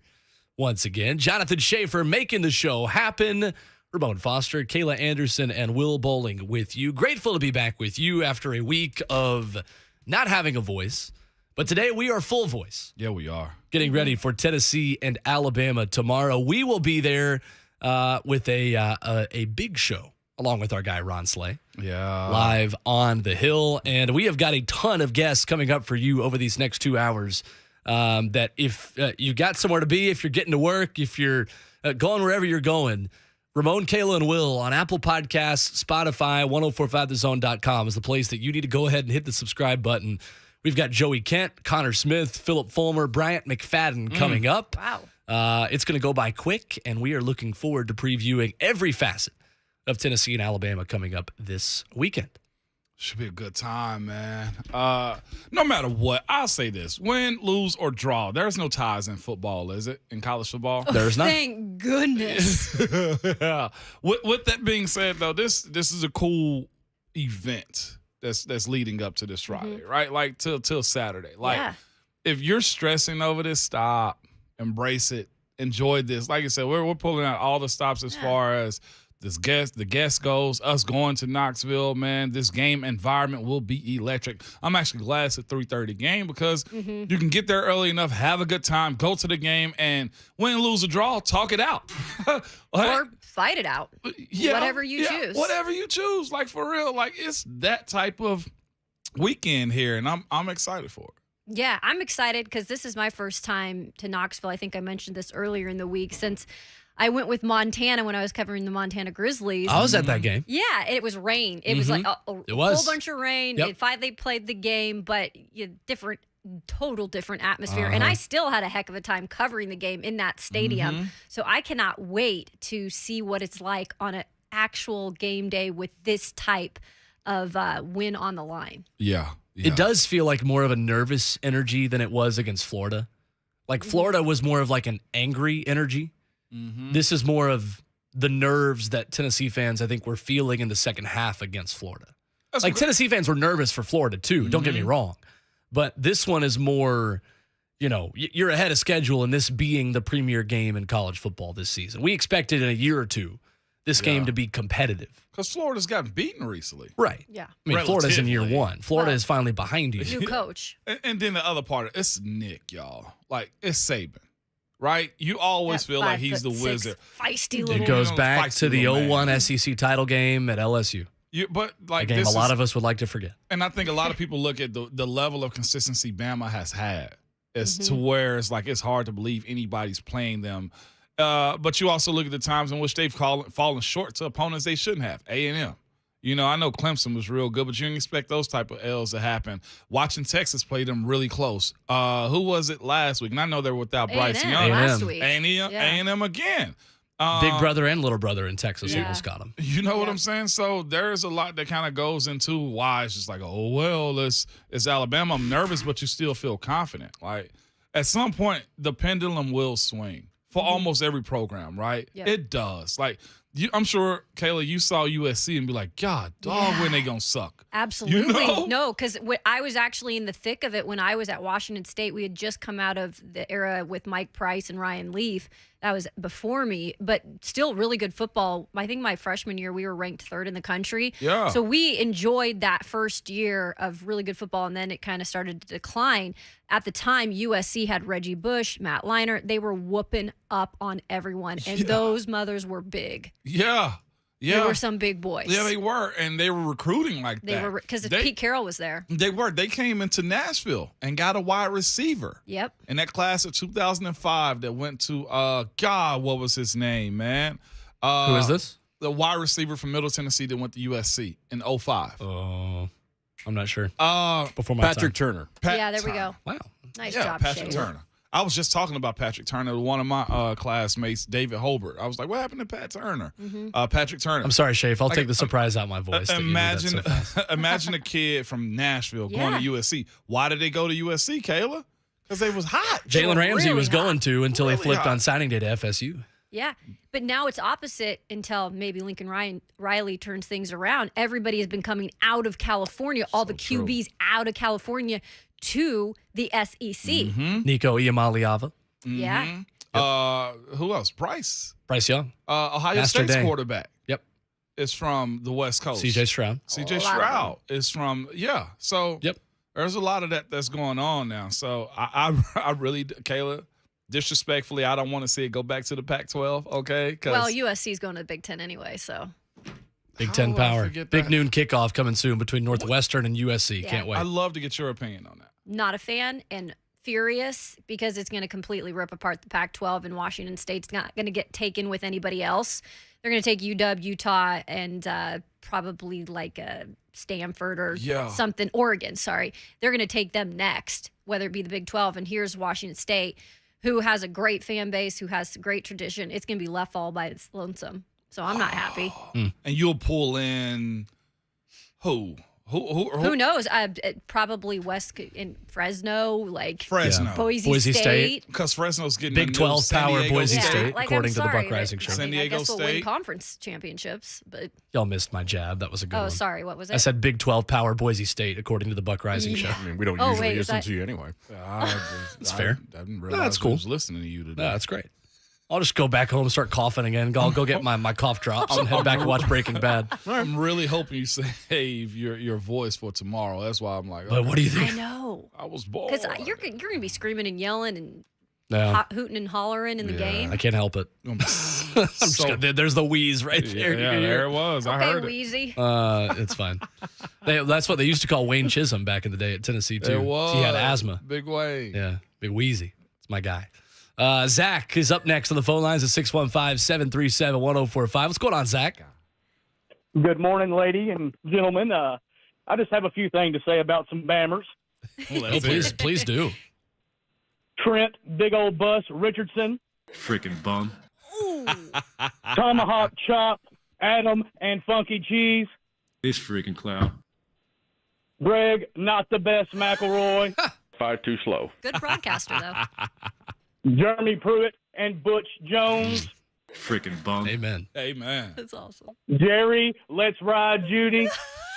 This freaking clown. Oh, And AJ, I'm an analyst now, McCarran.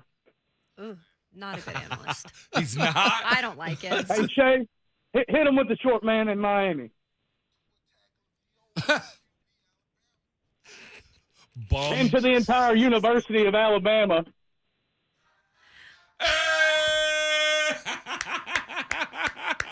Great setup. well done, Zach. All that Y'all be safe. Well was done, amazing. Zach. That was good. Fantastic. amazing. Great setup. Getting Jonathan man. Schaefer in on it. I love it. I love it. Shafe don't even have to say anything, man. You want to know why? Why? The best producer in the world. There it is. The world, Craig. The world. The world. Best fill-in host in the world, too. It's pretty dang good. He was real good. Y'all had so much Watch fun your without back. me this week. No, it wasn't. Yeah, about we you. did. I tried. Y'all went two very opposite directions. I don't know why I gave you the I saw Shafe's mouth was I had full of food in my breakfast. mouth. I wasn't going to stop. I was like, baby. oh, this is my chance. This is my chance to not get kneecapped. No, absolutely not. That's Oh my gosh. I do though think that this game, especially early, talking about the crowd and those of us that will be screaming in Neyland Stadium in the orange out, which I'm interested to see tomorrow. Alabama can really throw a punch with a long Jahmyr Gibbs run early in this game for a couple of reasons. A, the obvious element of taking the crowd out of the game and having a big play that makes Alabama feel like Alabama and Tennessee feel like Tennessee a little bit in the way this game has gone since 2006 when a young Ramon Foster was on the field for the Tennessee Volunteers against the Alabama Crimson Tide. But, I mean, Jahmyr Gibbs is averaging 8.4 yards per attempt as a rusher with 244 yards and 28 carries. Dominant against Texas A&M in the way that he was able to run. Leads Alabama with 532 yards on 64 attempts and 2 touchdowns. He is a home run threat at any given moment. And Tennessee's rush defense that only gives up 55 yards on the ground against LSU. The reason why Tennessee's pass defense could be so aggressive and have some success against the Tigers was because they took away the elementary aspects of the LSU rushing attack. Yeah. They don't have that luxury against Alabama where that offensive line full of 5 stars and that running back who you wanted, by the way, in the transfer portal too. Jahmyr Gibbs was in the conversation, at least on the Tennessee side, out of the transfer portal coming from Georgia Tech. If you haven't seen this kid play, Alabama doesn't have that number one wide receiver. There's not a Jerry Jeudy, a Henry Ruggs, a Jalen Waddle yet. There might be before the end of the season, but not yet. It's this guy. Yeah. It's just a little different. The formula has changed. Alabama's always had these running backs, but he's Alvin Kamara. He leads them in receptions. Yep. He leads them in running yards. He runs them in offensive touches, man. This kid is unique. And the way that it's going to work for Tennessee has struggled in open field tackling at all positions. Tennessee has to tackle. It's that simple. And that is a step that they took. That was Ron Slay and I's key to the game going into that game in Baton Rouge for our pregame show down there. Tennessee just had to tackle. Yeah, they did. And they took a step forward in that respect against LSU. They've got to take another step forward. Even while getting a face mask call. That's but right. I was fine with that because it wasn't a dumb penalty. It was an effort penalty. Before we go to break, Funky Cheese Man has called in Uh-oh. an opportunity to respond to Zach Bama on the fan. phone lines. We have a conversation that continues here on the phone lines. Hello, Funky Cheese Man. Hey, top of the do, Hickey fellas. Oh, wow. Hello. Hey, what's that clown ass dude Zach saying? Man, tell him put his money where his mouth sits. He's got his pink panties on with his scary ass. He ain't gonna bet me no money on it. I bet you that. I'll give him 14 points. Tell him put 1,000 on it. Oh. If not, tell him to shut the hell up. Roll Tide, roll, baby. Hey. Ladies and gentlemen, Funky Cheese Man has left the I building. can respect it. I always feel weird, like introducing him on the I feel. Where did Funky Cheese? Yeah, I have no idea. Did you just roll with it? No, I just guess. roll with Okay. it. Just roll Some with things it. we don't want to know. Yeah. Okay. I mean, there's a lot of good funky cheese out here, okay? Blue cheese, I'm a fan of, okay? Yeah, not goat cheese though. Not Just dropping the hot not takes huge. this Yeah, morning. what? That's not a hot take. No, I like No, I like blue too. cheese too, Oh, but like there are a lot of people that'll fight you. You on see it. Yeah, me that's get- true. Oh, you were ready to I put my coffee in front We of have to go to break. Coming up next, Joey Kent, VFL wide receiver and Huntsville, Alabama's finest, joins us for a game that means just a little bit more to the gentleman from the state of Alabama that wore the orange and white. We talk with Joey Kent coming up next. It's Ramon, Kayla, and Will, powered by All Four Seasons Garage Doors on 104.5 The Zone.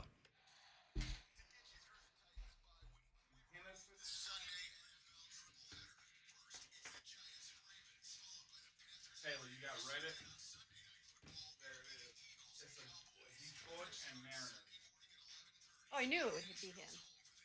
Yeah, I knew he'd be in that. Yeah. JP Crawford. I knew that he'd be a part of that. People here know Genesis Diamonds as the value leader. They've proven it. You know why? Genesis is a true direct importer with connections that go back 50 plus years. No middleman markups, no consignment fees, no third party people to pay. But one thing people here really love about Genesis, this is where you can get her a better ring, a designer ring, a handcrafted ring that reflects how you see her. While other stores sell knockoff rings or poor quality overseas rings, at Genesis, you can get her a stunning designer ring made here in America by top designers. These are rings made to last. Bottom line, she would probably show off a Genesis ring because it won't be a mass-produced ring. It will be something unique, something amazing. And don't worry about the price. Genesis will make sure you get a designer ring that fits your budget with the diamonds she will love. That's what Genesis specializes in, combining the best diamond value with the best quality ring to give you the total package with a free lifetime warranty as well. Genesis Diamonds, where luxury and value come together every day. Check them out in Green Hills and Cool Springs. And don't forget the all-new collection of amazing luxury pre-owned Rolex watches.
This will be Manning. Back to throw. Across the middle. Pass complete. Ball down at the 35, to the 40, to the 45, to the 50, to the 45, to the 40, to the 35, 30, 25, 20, 15, 10, 5. What did he do?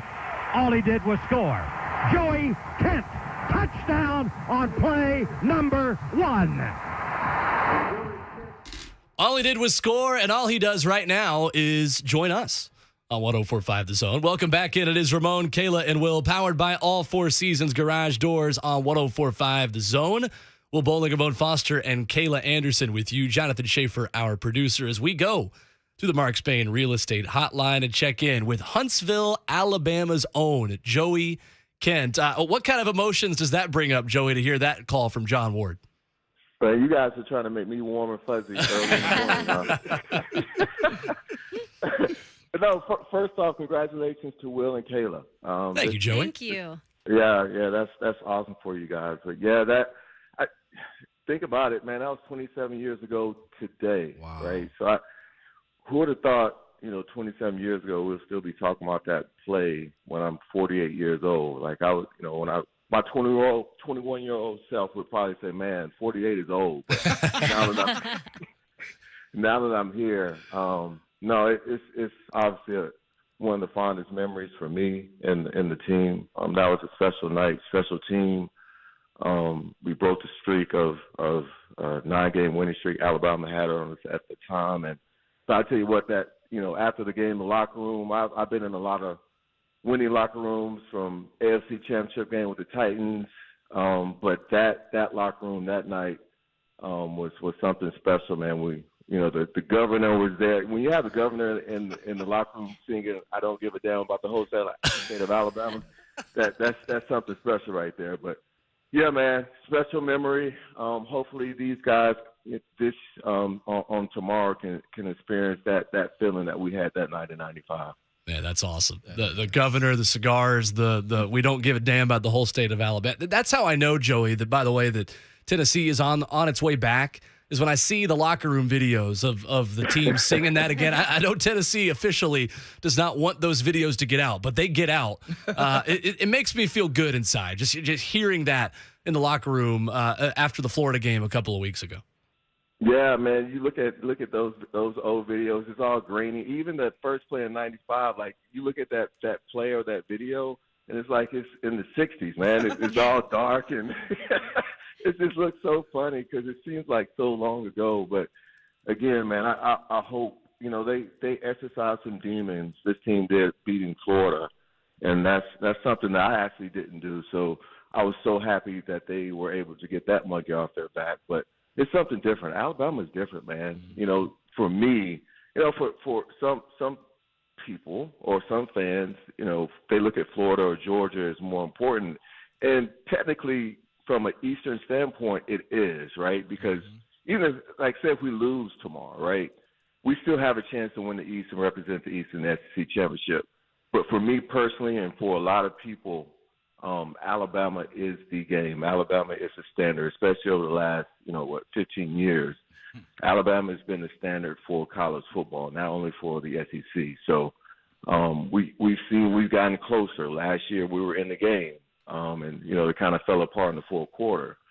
But this year it seems like this team is different. You have a quarterback in Hendon that he's taken on the lead, right? He hasn't made mistakes. He's putting the ball where the receivers need the ball to be placed.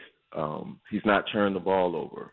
He's the constant leader of that team, and you have a coach, Coach Heupel, who's confident, and his confidence kind of blends down on the rest of the team. So it's a recipe for good things to happen tomorrow. We'll see. Joe, man, just for the people that need therapy, first and foremost, good morning, good brother. Good morning. But for the people that need therapy and have some of that BVS, battered Vols syndrome, man, you mentioned something in talking to Will. You said, man, it had been 9 years. And now it's almost double that. It's closer to being double than it is 15. Yeah. What was the locker room? What was the week like? In times that you knew, I'm sure that year you knew you could compete and beat them, but what was the feel for you guys in that locker room when you took that field and played that game? Man, that's a great question, Ramon, because it really started that Monday. You know, it was just a different feel. Like it was one of those situations where, like, we knew that we were the better team, right? And we felt like we were the better team the year before. But it started that Monday. It was just the attitude during practice.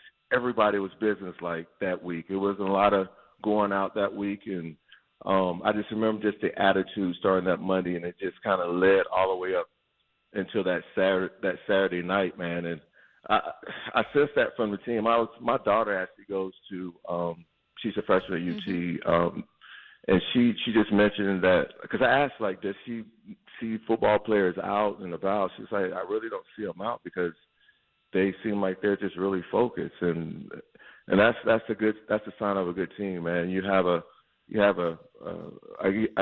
leader in Hendon. I think everybody takes the lead from him.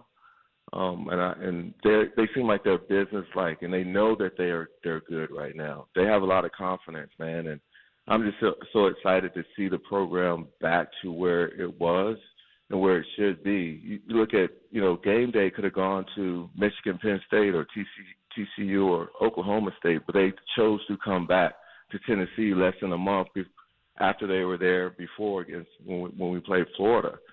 So college football in general is better when Tennessee is good. Oh, love that answer, man. On the other side of that, for a guy that played with Peyton, right? A lot of people, of course, bring up the superstitions. We don't win when Peyton's in town. You know what I'm saying? Like, Joe, I guess I'm asking your answer as to, does the locker room care, the players currently there? Do the coaches care about Peyton being the game day caller? Speak on that. Like, none of that matters. It doesn't, but I do think Peyton is one of the best ambassadors for Tennessee football, right?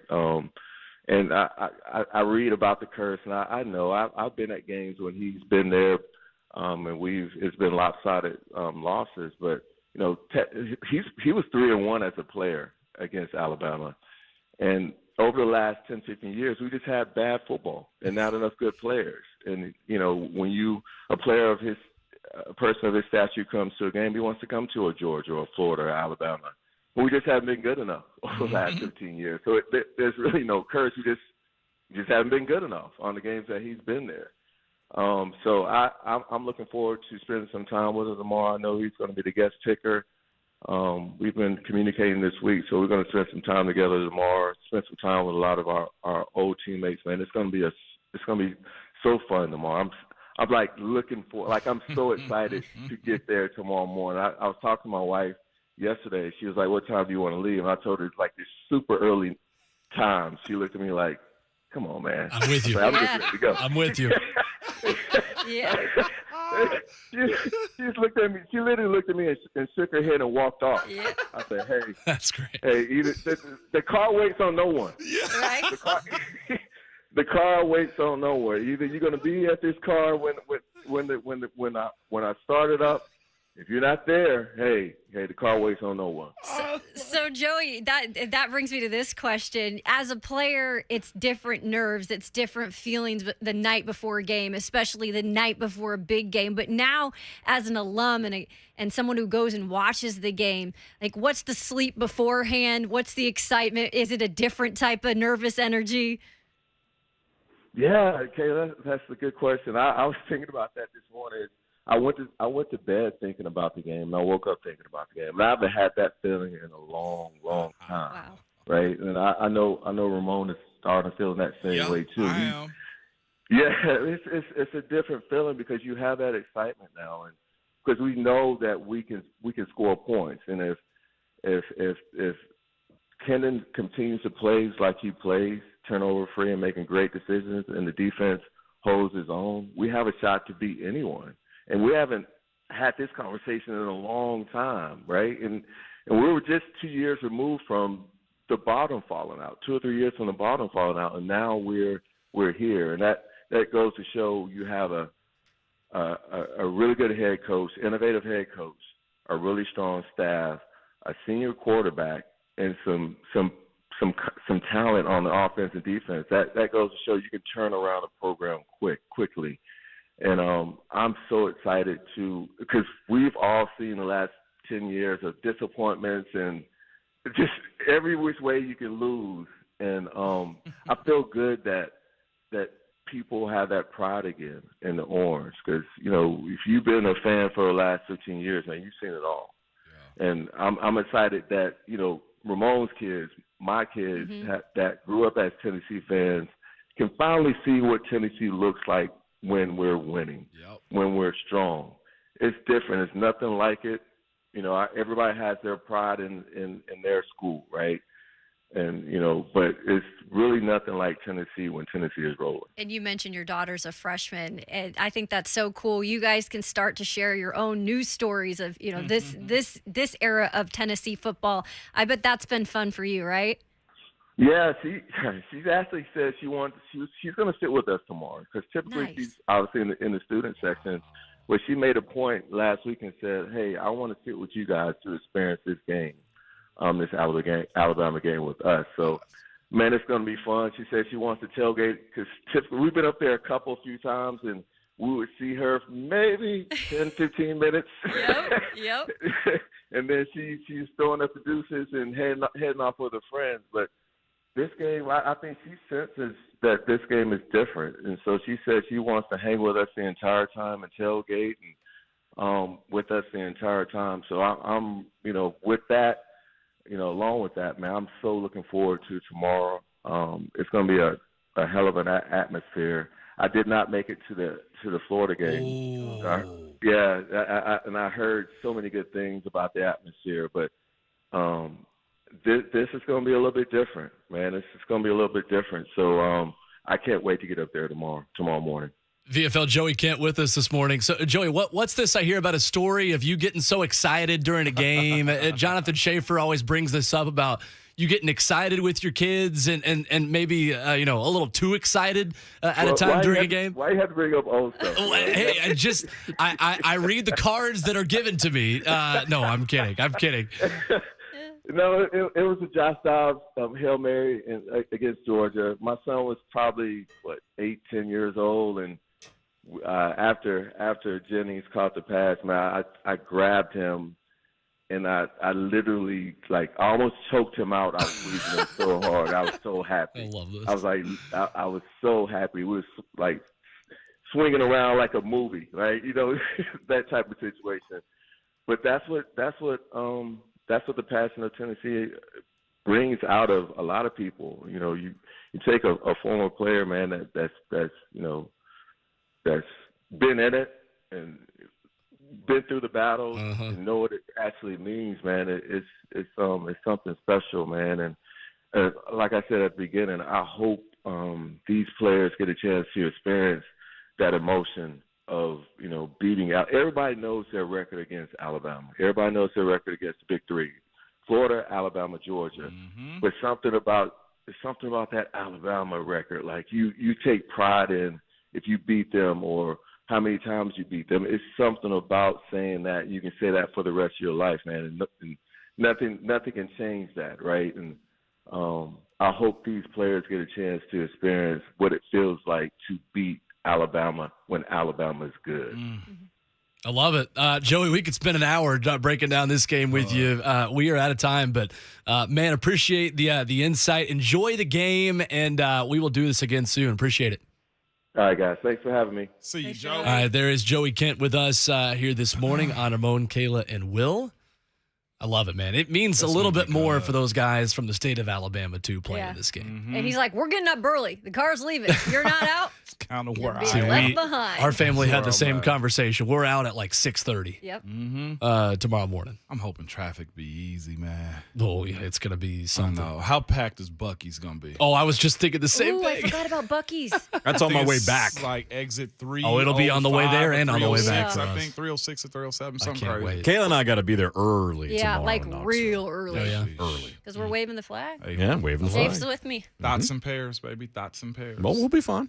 So coming up next, the conversations continue. We told you we've got 4 straight segments of 4 straight guests, and the conversation continues with another big Vol fan, a rising star in the country music world, Connor Smith, who got the chance to take batting practice with Tony Vitello and the Tennessee baseball team about a month ago. has written a couple of Tennessee songs, one in particular that has become an anthem for everywhere not named Tuscaloosa in the SEC, called I Hate Alabama, that has taken the world by storm. And my old my old high school classmate joins us coming up next. Connor Smith, country music singer, VFL, joins us after this. It's Ramon, Kayla, and Will, powered by All Four Seasons on 104.5 The Zone.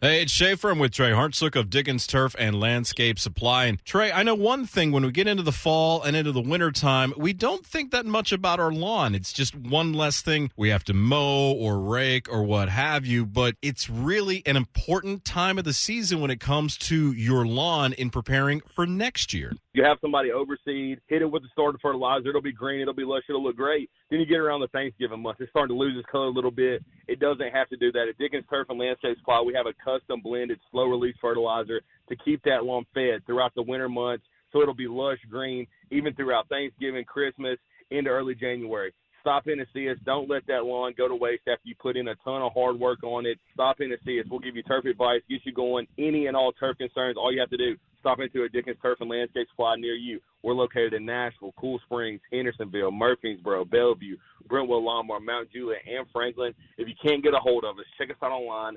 DickensSupply.com.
It's Ramon, Kayla, and Will, powered by All Four Seasons Garage Doors on 104.5 The Zone.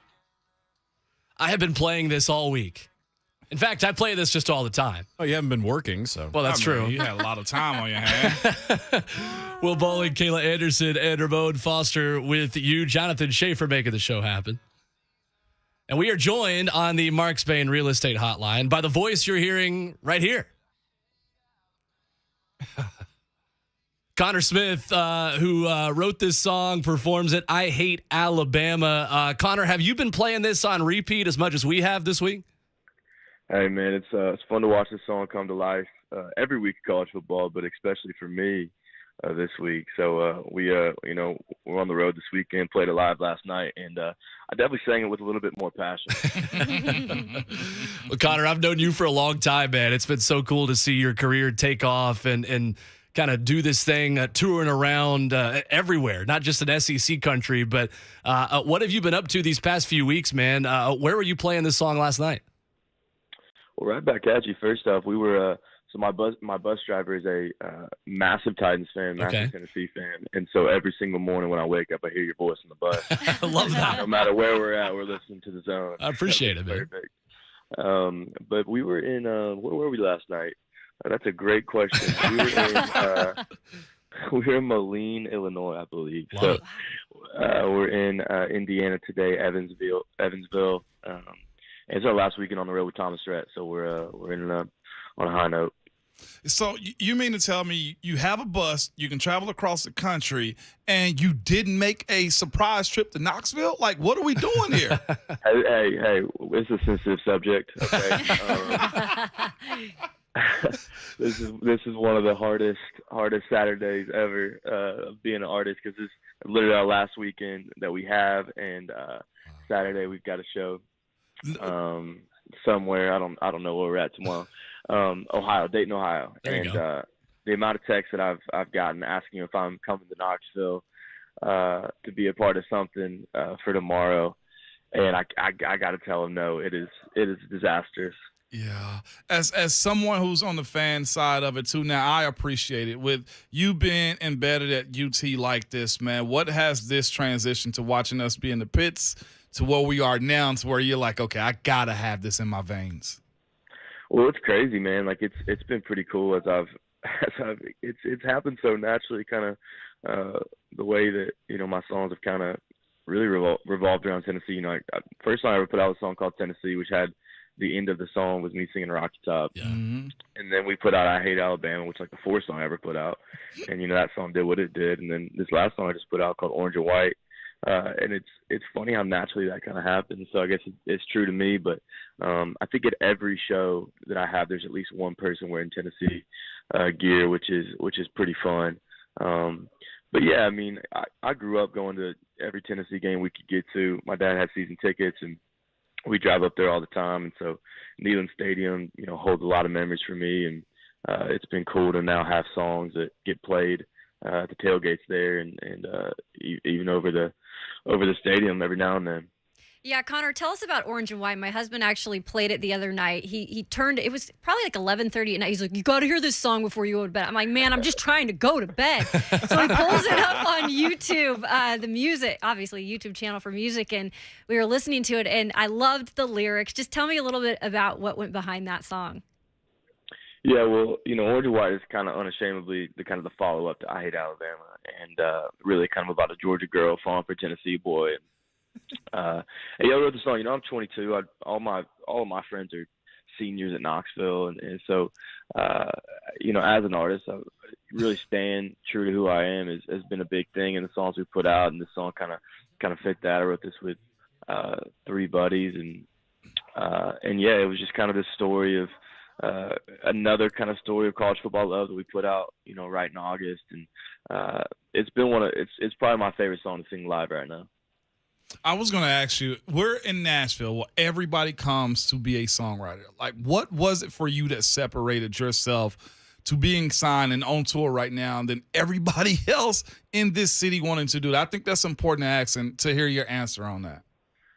Yeah, I mean, that's a big question, and I think I've always said that I feel like my story is one of having a gift to do something, but also being in the perfect environment to foster it. And growing up in Nashville, going to Brentwood Academy, where I was just around songwriting. I was around the best to ever do it, and I got to study from them and learn from them and talk to them and have them encourage me and have them listen to these songs that I was writing.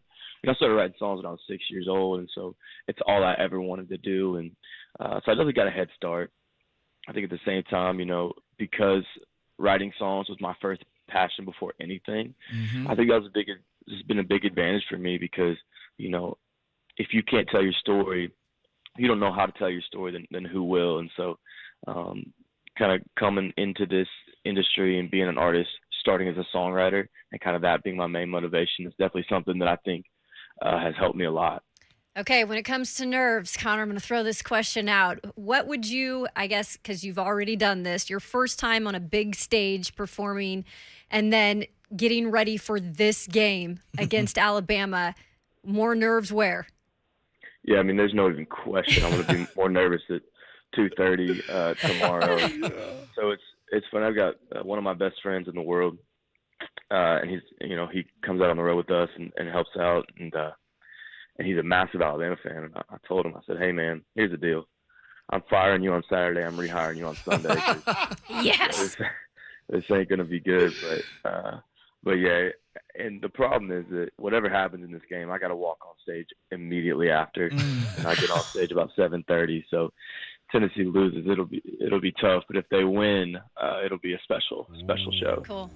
I love it. Connor Smith has been our guest. I Hate Alabama. Check out his new song, Orange and White, as well. Connor, man, it's been so cool to watch your path and growing through country music. Of course, I've known you and your family for a long time. Love you guys, and I just really appreciate you giving us a couple of minutes. And, hey, when you're back in Nashville, we'll have a show night out. We'll come see you play. You name the time, man. Hey, that sounds like that means a lot with how early y'all got to get up. So. Right. Appreciate it, man. Y'all be good. All right. There's Connor Smith with us, and from one guest to another when we come back. Right. We talk with Philip Fulmer. I told Caleb this. It's Coach Fulmer to me. Yeah, it is. I'm sure it is to you as well. Always Coach. Coach Fulmer. Up next, 4's up. Just like that. 4th hour of the show. When we come back, it's Ramon, Kayla, and Will, powered by All Four Seasons Garage Doors, 104.5 The Zone.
It is 9:01. Good morning. I'm Jonathan Schaefer from the Superbook.com Sports Desk. 2:30 the kickoff. As it was just said, Alabama and Tennessee. Vol Network coverage begins at 12:30. We will have a special edition of the Tennessee Tailgate Show with the morning show crew with Ramon, Kalen, Will, and Ron Slay, 11 to 12:30 live from 21st Mortgage Plaza tomorrow morning. Nashville Predators lost their home opener last night at Bridgestone Arena. The Preds fell to the Stars 4-1. Washington Commanders stopped a 4-game losing streak, hanging on to beat the Bears 12-7 on Thursday Night Football. Astros defeated the Mariners 4-2 to take a 2-0 lead in their best-of-5 ALDS series. Braves in action today, taking on the Phillies at 3:37 this afternoon. Series tied at 1 game apiece. And Nashville SC begins their MLS Cup playoff push tomorrow, facing the Galaxy in LA. Kickoff set for 2 o'clock. For all your foundation repair and waterproofing needs, visit USSTN.com. Breaking news at once on your home for the Titans and the Vols. This is 104.5 The Zone.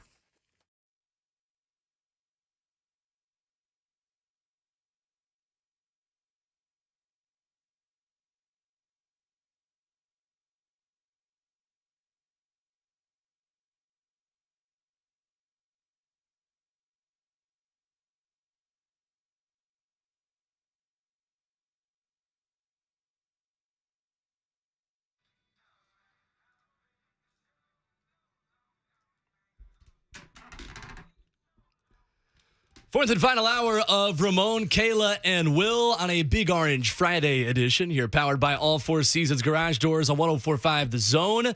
Jonathan Schaefer making the show happen for us. Vol for Life, Ramon Foster, Kayla Anderson. My name is Will Bowling. Great to have you with us as we continue to talk Tennessee and Alabama for one more hour here this week on 104.5 The Zone.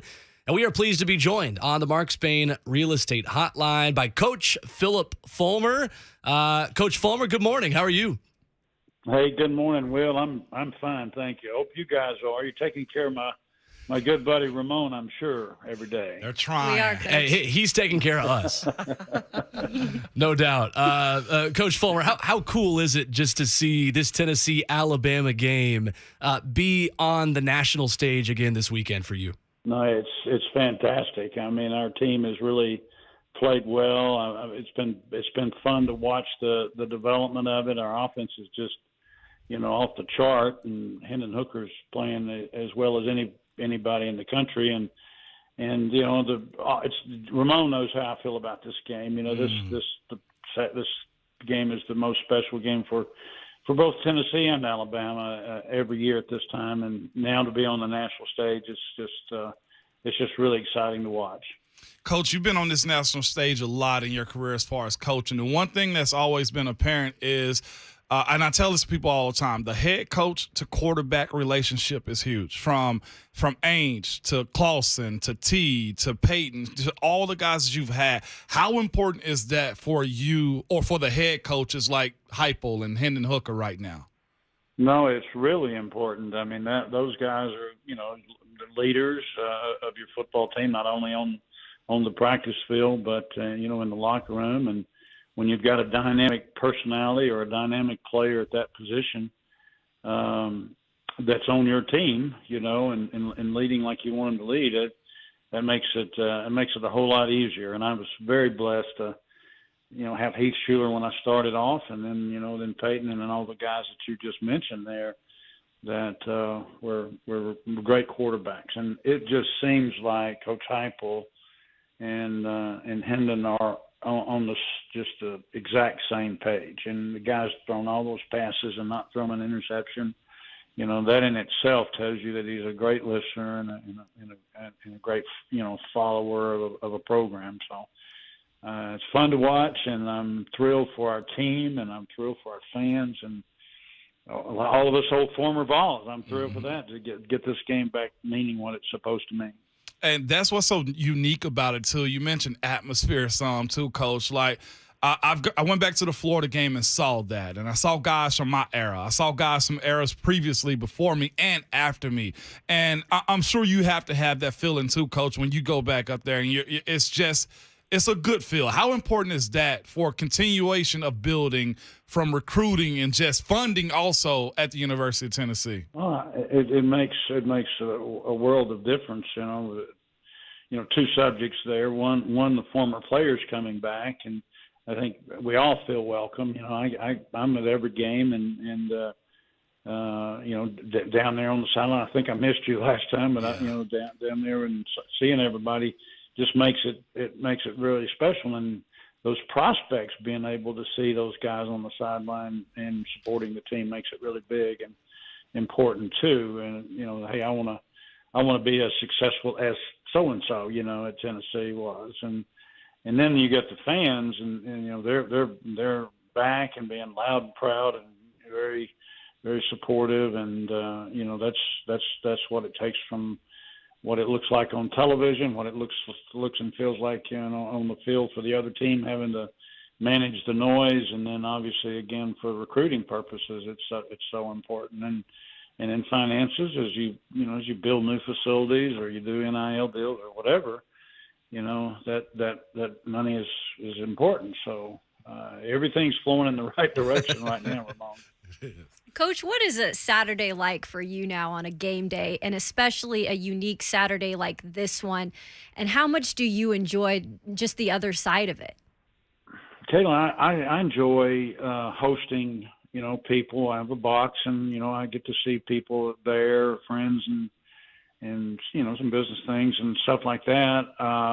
My day tomorrow will start with a breakfast early and not be done until we beat Alabama, about 6:30 or 7 o'clock, whenever it's over there. So I look forward to it, and I get all my kids and grandkids and all that sort of thing get involved. So it's fun. We look forward to it.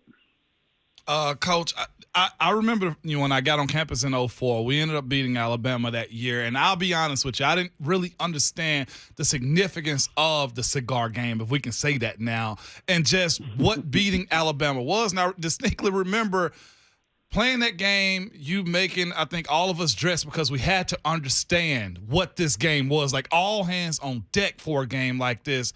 And why is this such an emphasis on understanding how big this game is? Ramon, it's just the history of it. You're talking about, really 100 years of that being the game that the Tennessee people look forward to and the Alabama people look forward to. Way back, this game usually meant the conference championship. And, in different times through different eras, it's been increased or decreased in importance. When Florida and the divisional play came in, Florida was the team that we played early in the season and needed to beat to win the division. So if you're 40 and above, it's still Alabama. If you're 40 and below, maybe it's Florida being the most important game. But in most Tennessean minds, and I can promise you most Alabama minds, this third Saturday in October is the most special game of all. And I think the history of the great players and the great games and plays that have been made over the years to win the game, and coaches, personalities, all those kind of things.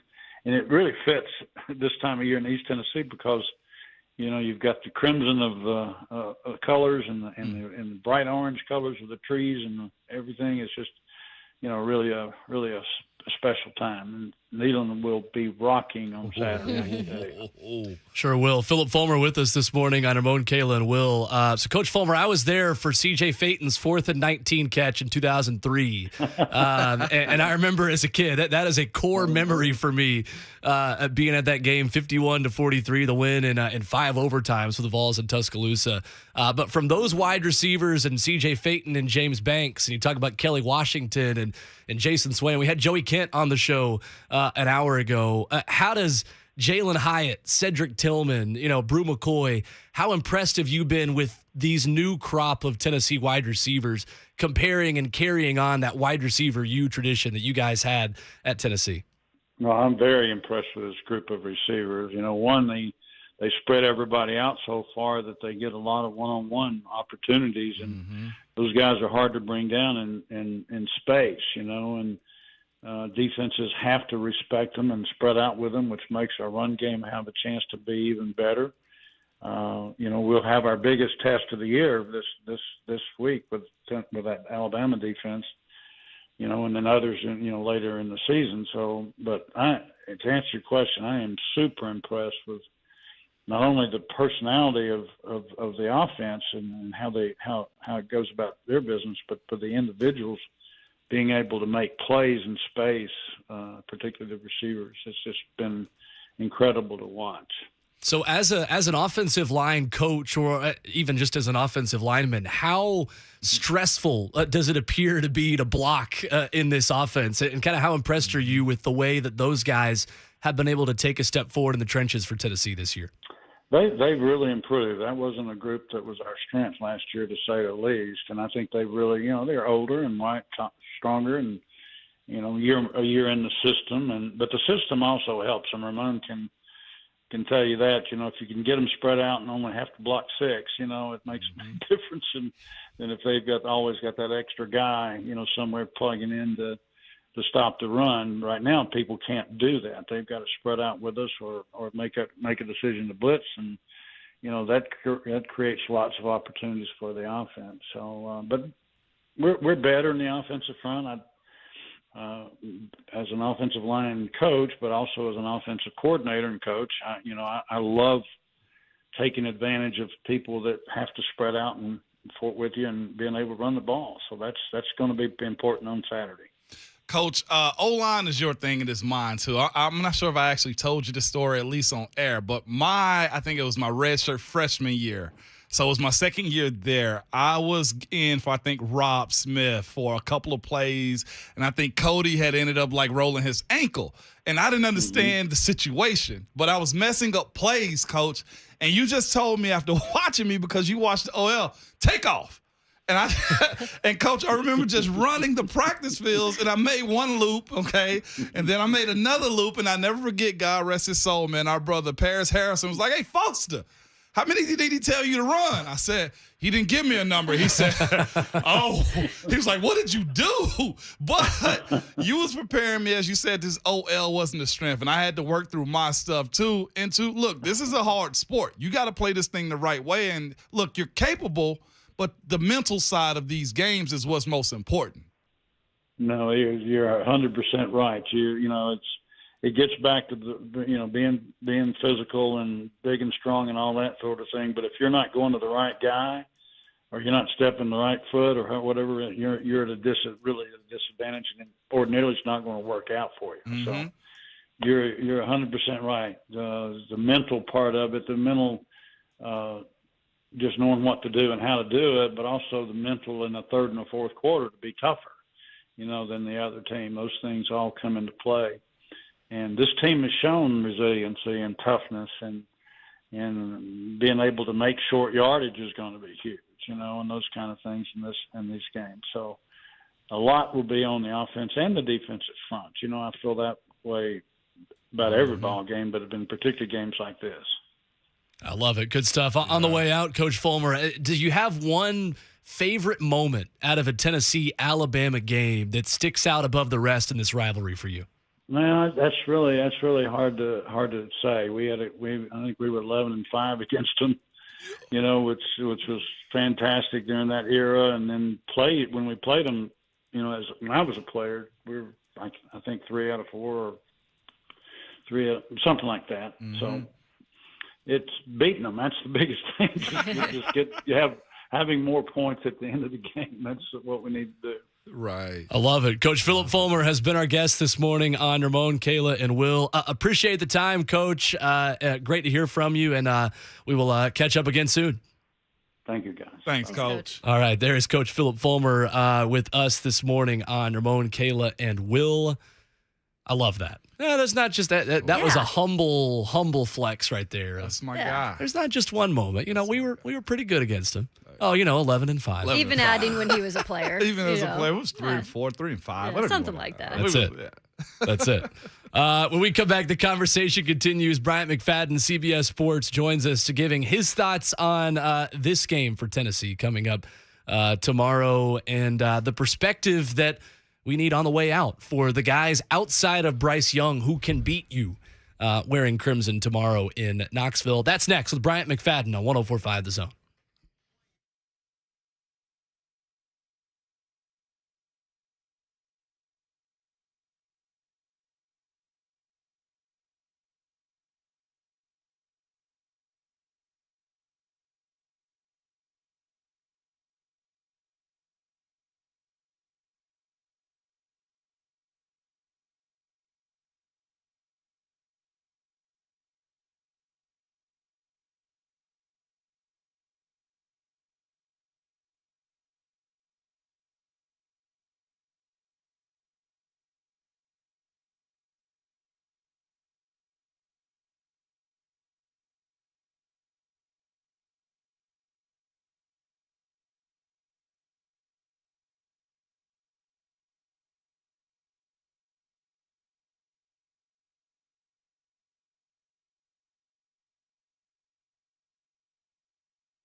It's Ramon, Kayla, and Will, powered by All Four Seasons Garage Doors on 104.5 The Zone. Appreciate Coach Philip Fulmer giving us a couple of minutes. Great conversation with him. If you missed it, check it out wherever you download podcasts. And just the humble brag at the end. Not even a brag, just the flex at the end of it. Do you have a favorite Alabama-Tennessee moment? No, we were 11-5 against them. You know, there were a lot. Man, I love that. Big old week, man. I love that. Coach Flex. And he also dropped the fact that he got a box in the stadium, Yeah, too. I loved that little tidbit. You know, doing a little business before. It's amazing what a national title can do for you. Man, That's right. Nothing like in that sweet life. You hear me? I love it. Literally. Speaking of sweet life. S-U-I-T-E. Yeah. Yeah. Sweet life. You know? Yeah, absolutely. It's where the drinks get poured up. That's right. Right. Will Bowling, Ramon Foster, and Kayla Anderson with you as we go to the Mark Spain Real Estate Hotline. We are joined by Bryant McFadden, former FSU and Pittsburgh Steelers safety. Two-time champ. Working with CBS Sports. What's going on, B-Mac? What's happening, everyone? How y'all doing? Good, Hey. B-Mac. We're good, man. We need somebody that doesn't have orange tinted glasses on, I think, to just talk please, us down not a for little you bit. guys, for me. For Kayla as the non-VFL here in the studio. Like, Jeez. give us the outside of Tennessee perspective on this Tennessee-Alabama game tomorrow. It's their time. It is their time. Like, let's keep it real, man. What we've seen from Tennessee so far this year has really been spectacular. Hendon Hooker should be in the Heisman conversation. I was extremely high on Hendon Hooker getting ready for the season based on how well he performed last year when he finally jumped into the saddle. That offense is rolling. Defensively, played probably their best game last week against LSU. You know, that was an issue for them, especially in the secondary. But get this, they're playing against a team in Alabama who, if Bryce Young plays, one would think he's not 100% healthy. And Jalen Milroe, he's an athletic phenom, but throwing the football, he's not there yet. So you have to like Tennessee's chances just from the concerns at the quarterback position for Alabama. So get your stogies ready. CB Mac. Wow. I didn't even pay you for that. Nah, you didn't pay me. You know, I watch football just like you watch football, just like all y'all watch football. And I have no dog in the race. But I can tell you this much. Alabama is vulnerable right now. There's some vulnerability right now based on the quarterback concerns. And that tells you how important quarterback is. Because if you don't have a quarterback, that field is 150 yards. That's what it feels like when you don't have a quarterback. And you can kind of see how things are looking with Alabama when Bryce Young is not in the saddle. And like I said, I'm not saying that Jalen Milroe won't be a good quarterback. Right. But right now it's a tall task they're asking of him, especially if Bryce Young is not ready to go. In that atmosphere, Rocky Top, oh, my goodness. Now, B-Mac, you come from a school, man, that has a lot of prestige and history and championships also, man. And watching what Bama has done, I'm sure there was a time in which you watched Florida State very, very close. It was like, we're going to always be this good. But the pendulum swing. Y'all kind of have been in this, what do you want to call it, pit of misery that most college football programs go through. You mentioned, like, this might be a chink in the armor with Alabama. How do you see that being the case also again, you know?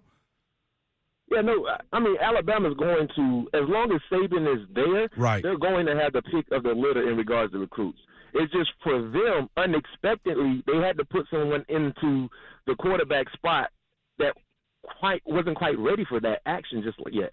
You know, if Bryce Young was there healthy the entire year, you got to like Alabama's chances of winning the SEC, probably going flawless in their record, and competing for a championship. But when you lose that type of player at the quarterback position, guy who's won the Heisman, who was in the Heisman conversation once again, there's going to be a significant drop-off. And that's not an indictment on the player that's filling his shoes. That just tells you how special the starting quarterback in Bryce Young is. So life after Bryce Young, when they can fully prepare for that, Alabama's always going to be in contention. But making that type of preparation mid-season, during the season, is very, very difficult to do at times. I think the best part of college football is still the tradition. And so how good BMAC is seeing a tradition like this with Tennessee and Alabama on a big stage with both teams, having success right now. It's good because the last few years, man, let's keep it real. Tennessee didn't have a shot. Going into the last few ball games between Alabama and Tennessee, Tennessee was going into that game as a double-digit underdog. Right. They didn't have a shot. Right now, seeing the line at 7, the competitive line is almost balanced right now. So it's great for college football because when I came out of South Florida getting recruited, Tennessee was one of the schools I chose to visit. Because remember, back in '98 with T. Martin, Peerless Price, Ray Knock Thompson, Jamal Lewis, man, Deion Grant, Goodrich at the cornerback position. Man, they had some gangsters out there, and I wanted to be a part and see what that looked like. So I took a trip to Knoxville. Unfortunately, Fulmer tried to force me to commit Saturday evening, and I said, no, I'm good. So that kind of turned me off on Tennessee. But other than that, man, when I grew up, college football, Tennessee was extremely relevant. Remember, Tennessee used to own the SEC, especially the East. It was between Tennessee and Florida back in those days. Yeah. So now seeing Tennessee become relevant again, it's great for college football. I love it. I'm fired up. Yeah. B-Mac, that's interesting, though, that you bring this up because y'all at that point, too, to where you're 4-2 on the season and y'all got a big one this weekend, too, as far as Florida State against Clemson, right? Yep. And how do you look at the way you're balanced of coming back to be a national power? I mean, we still got a ways to go.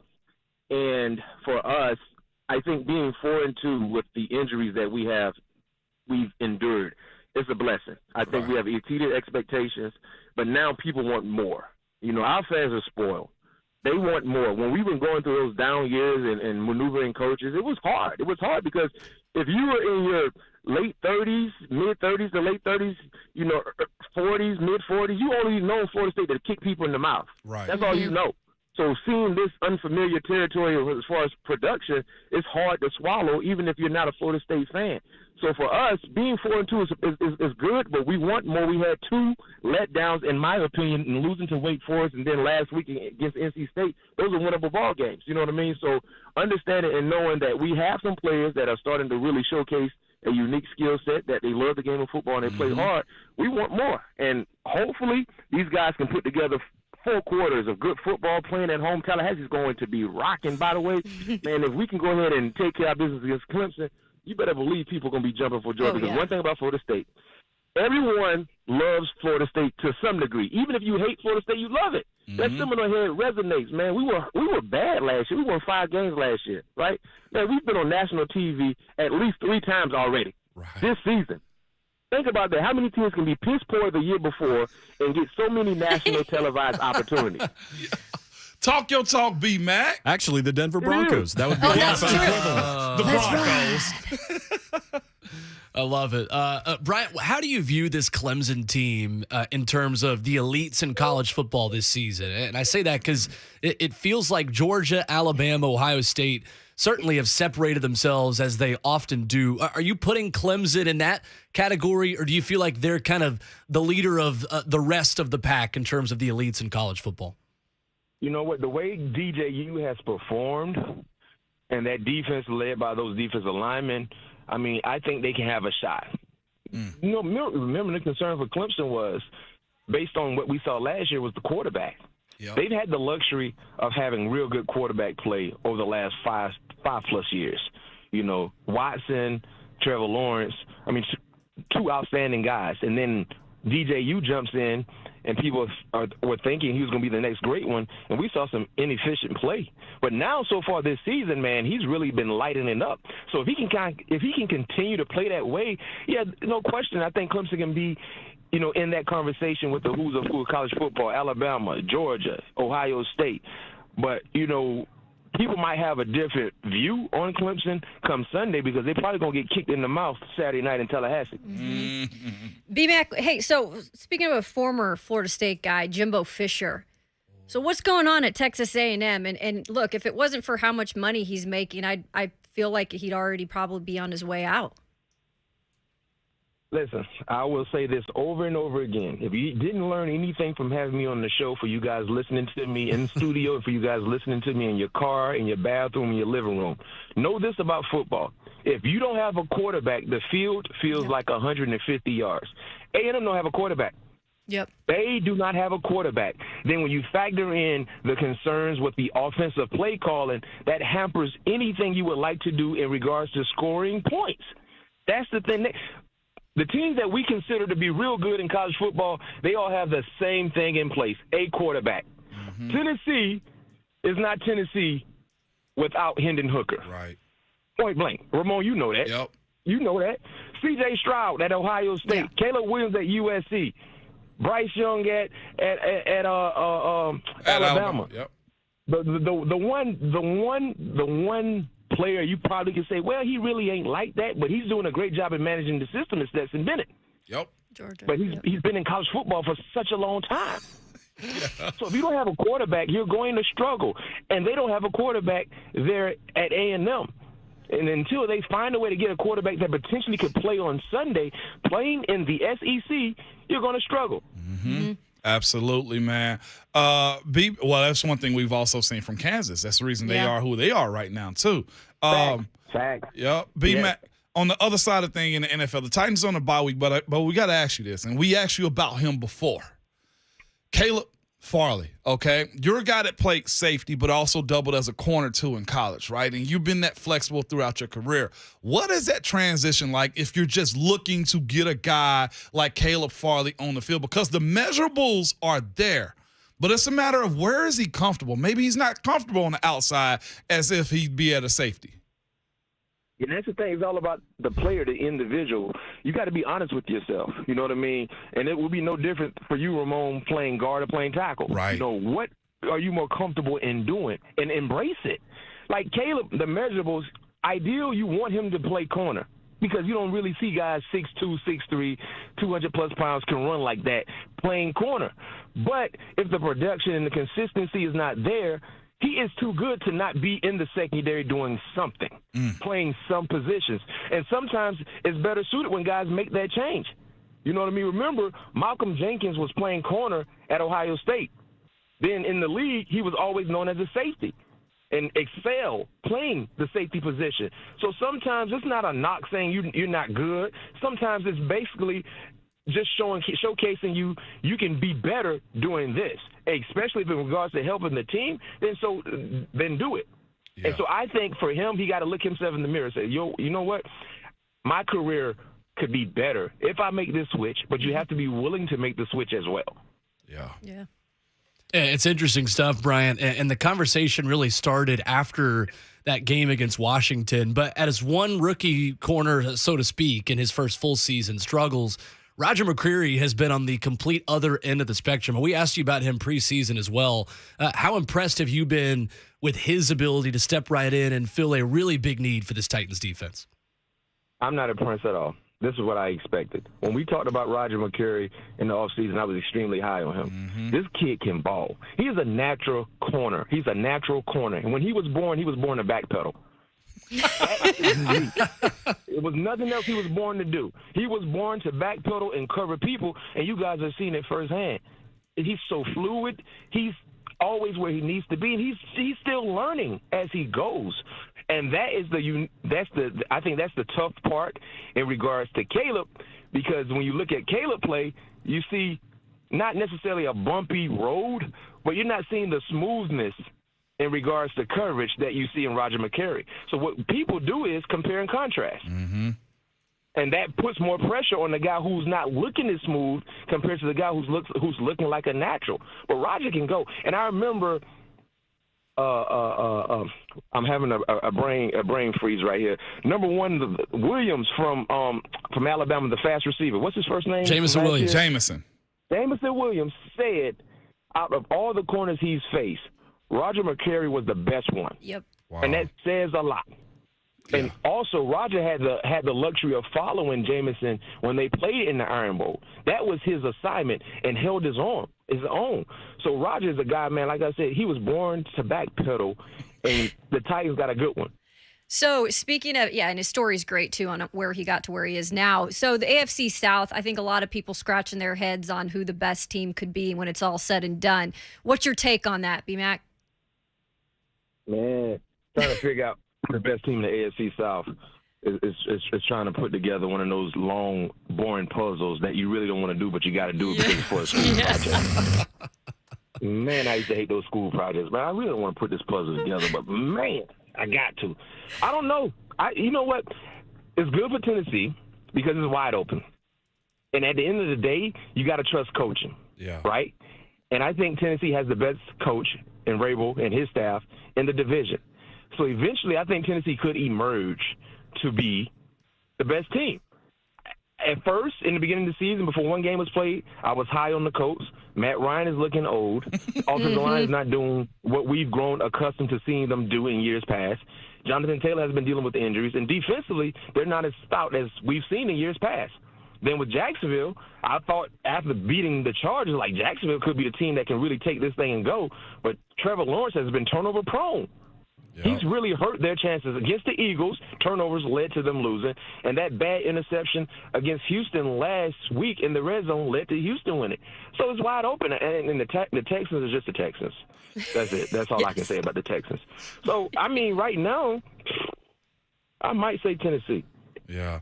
Are you a believer, man, in Philly and Dallas at this point in the season? Because it's been so long. Well, for Dallas, it has been. Where are you on those two teams?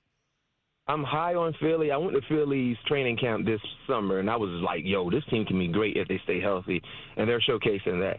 I like what I'm seeing from Dallas because of defense. You know, I'm a defensive-minded guy. Defense can win you championships. Now, will they have any type of drop-off when Dak Prescott gets into the lineup? One would say no. But think about this, though, guys. Think about how much pressure would be on Dak Prescott. Let's say, hypothetically speaking, they beat Philly with Cooper Rush. The next week, Dak Prescott comes in. And now it's like, okay, we shouldn't lose anything now based on what we did. It's a lot of pressure. But I think when Dak Prescott gets back into the lineup, he makes them that much better. He should.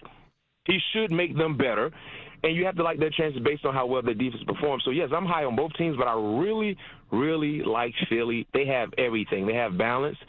Their quarterback is a great player, athletic. They have wide receivers. And defensively, they have really improved dramatically as well. Yeah. I love it. Good stuff as always with Bryant McFadden, former FSU Pittsburgh Steeler safety, here with us on 104.5 The Zone at BMAC__ Sports Talk is where you can find him on Twitter. Appreciate it as always, Bryant. Appreciate it, B-Mac. Thank you. Hey, thank you for having me. Hey, Ramon, you got your cigars ready? Man, I got two real good ones, B-Mac. You hear me out, man. I'm going to get mine today. I got some pregame ones, but I got two for after this game, B-Mac, because you riding with me, so we're going to ride good is what I'm telling you. Hey, Ramon, I need you after the game on Saturday. Yeah. When y'all take care of y'all business, I need you to go on Twitter and light it up. Fire it up to Ramon. Light it up. See, you get me, B-Mac, man. Yes, sir. Damn. Appreciate the time, man. And good luck to your team this weekend, too. Yeah. Yes, sir. Yes, sir. I appreciate it. No doubt. There's Bryant McFadden with us. Ooh, that gave me chills right One there. final segment on the way out on the fastest show, at least that I've been on. Maybe y'all had faster ones while I was out was this fast. week. Well, you don't work very often. So. Okay. No, you had All to get right. one more in there. I had to get one more. We'll see if he takes any more shots after this. 104.5 The Zone. She's good.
Amen. One final segment of Ramon, Kayla, and Will, powered by All Four Seasons Garage Doors, 104.5 The Zone. Man, we've had a lot of good John Ward calls on the show today. It's good stuff. Little touchdown Tennessee on the way out, courtesy the best producer in the world, Jonathan Schaefer. Will Bowling, Ramon Foster, and Kayla Anderson with you. Appreciate y'all holding it down for me while I was out with no voice this week. Yeah. I had a blast this week. Yeah, it was a long week, but a fun week, and I know especially for you guys. Mm-hmm. So hopefully it ends well. Hopefully it's a fun week next week, too. Yeah, because next week, if not, I feel like I'll be holding up most of y'all over here. This is true. That's why you're the MVP. Right? Trying to feed back life in you guys. Because But hopefully that won't be the case. No, hopefully it won't. It won't be because we got to be pros regardless. But I yawned a second ago and I was like, God, this has been a week. Like today's been a day too. All the guests we've had today, man, that was an A+. Every guest we had got an A+ star. Mm-hmm. It's good stuff. Pretty solid. For sure. For me, the key for Tennessee this weekend, and I told you all off air, I've had like all these things I've wanted to talk about and say about this game. I'm just trying to fit into one show. I think this game completely depends on stopping Will Anderson for Tennessee. I don't even think it has as much to do with Jalen Milroe and Bryce Young at the quarterback position, because I've seen not great throwers still run for, 222 yards like Matt Corral did. Matt Corral, don't get me wrong, was a great quarterback for Ole Miss. Wasn't just an athlete. But I think there's a scenario where a banged-up Bryce Young and an athletic Jalen Milroe still have a lot of success against this Tennessee defense, because Tennessee can't stop Jahmyr Gibbs. This game to me comes down to, can Will Anderson be a game wrecker?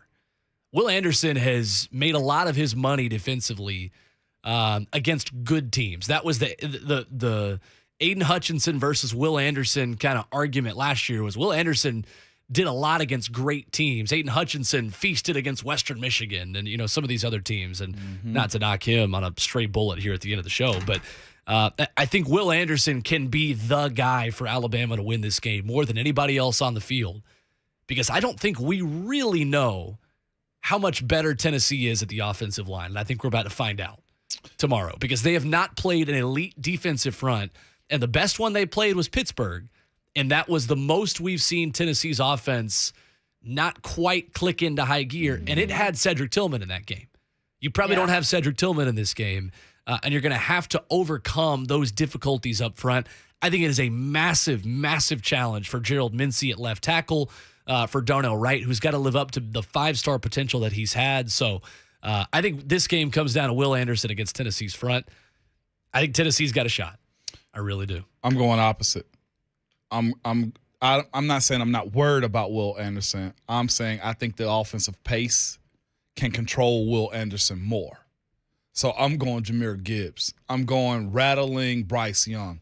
Those are my two keys. That's my, hey, if you stop him, make that Alabama offensive line stagnant. If you get Jahmyr Gibbs in a position where 3 yards is all he get instead of a 15 or 20 or 40-yarder, you got a real good shot of winning. That defensive side of it, I think the pace takes him. Don't let the moment be too big for Tennessee. I don't think it will be a problem because Josh Heupel has been really good in terms of preparing his teams.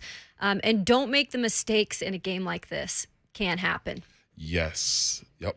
Jason in Murfreesboro on the phone lines on the way out today. What's going on, Jason? What's up, Jason? Hey, Ramon, we got to sing it again. We got to put it on Rocky Top. Let's go. Here we go. Hey.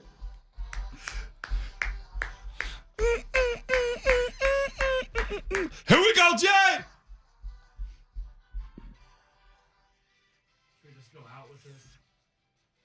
There we go. Let's go get him, Smokey. Let's go get him. I love it.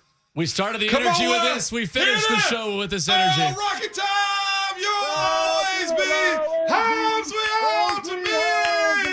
Good old Rocky Top. Woo! Rocky Top, Tennessee. Thanks for listening today. A fun show. We finished with Rocky Top on the way out. Get your pom-pom out, Ramon. This is the time you do it. For Joey Kent, Eric Cain, Philip Fulmer, Connor Smith, Bryant McFadden, Will Bowling, Ramon Foster, Kayla Anderson, and Jonathan Schaefer. A fun week and a fun day tomorrow. Make sure you find us 11 a.m. to 12:30, taking you up to Vol Network coverage on 104.5 The Zone. And Ramon Foster with a word for the people to the sounds of Rocky Top to finish the week. And stay safe this weekend. Get back to your homes. But remember, your Twitter fingers and your mic is always hot. Go Vols!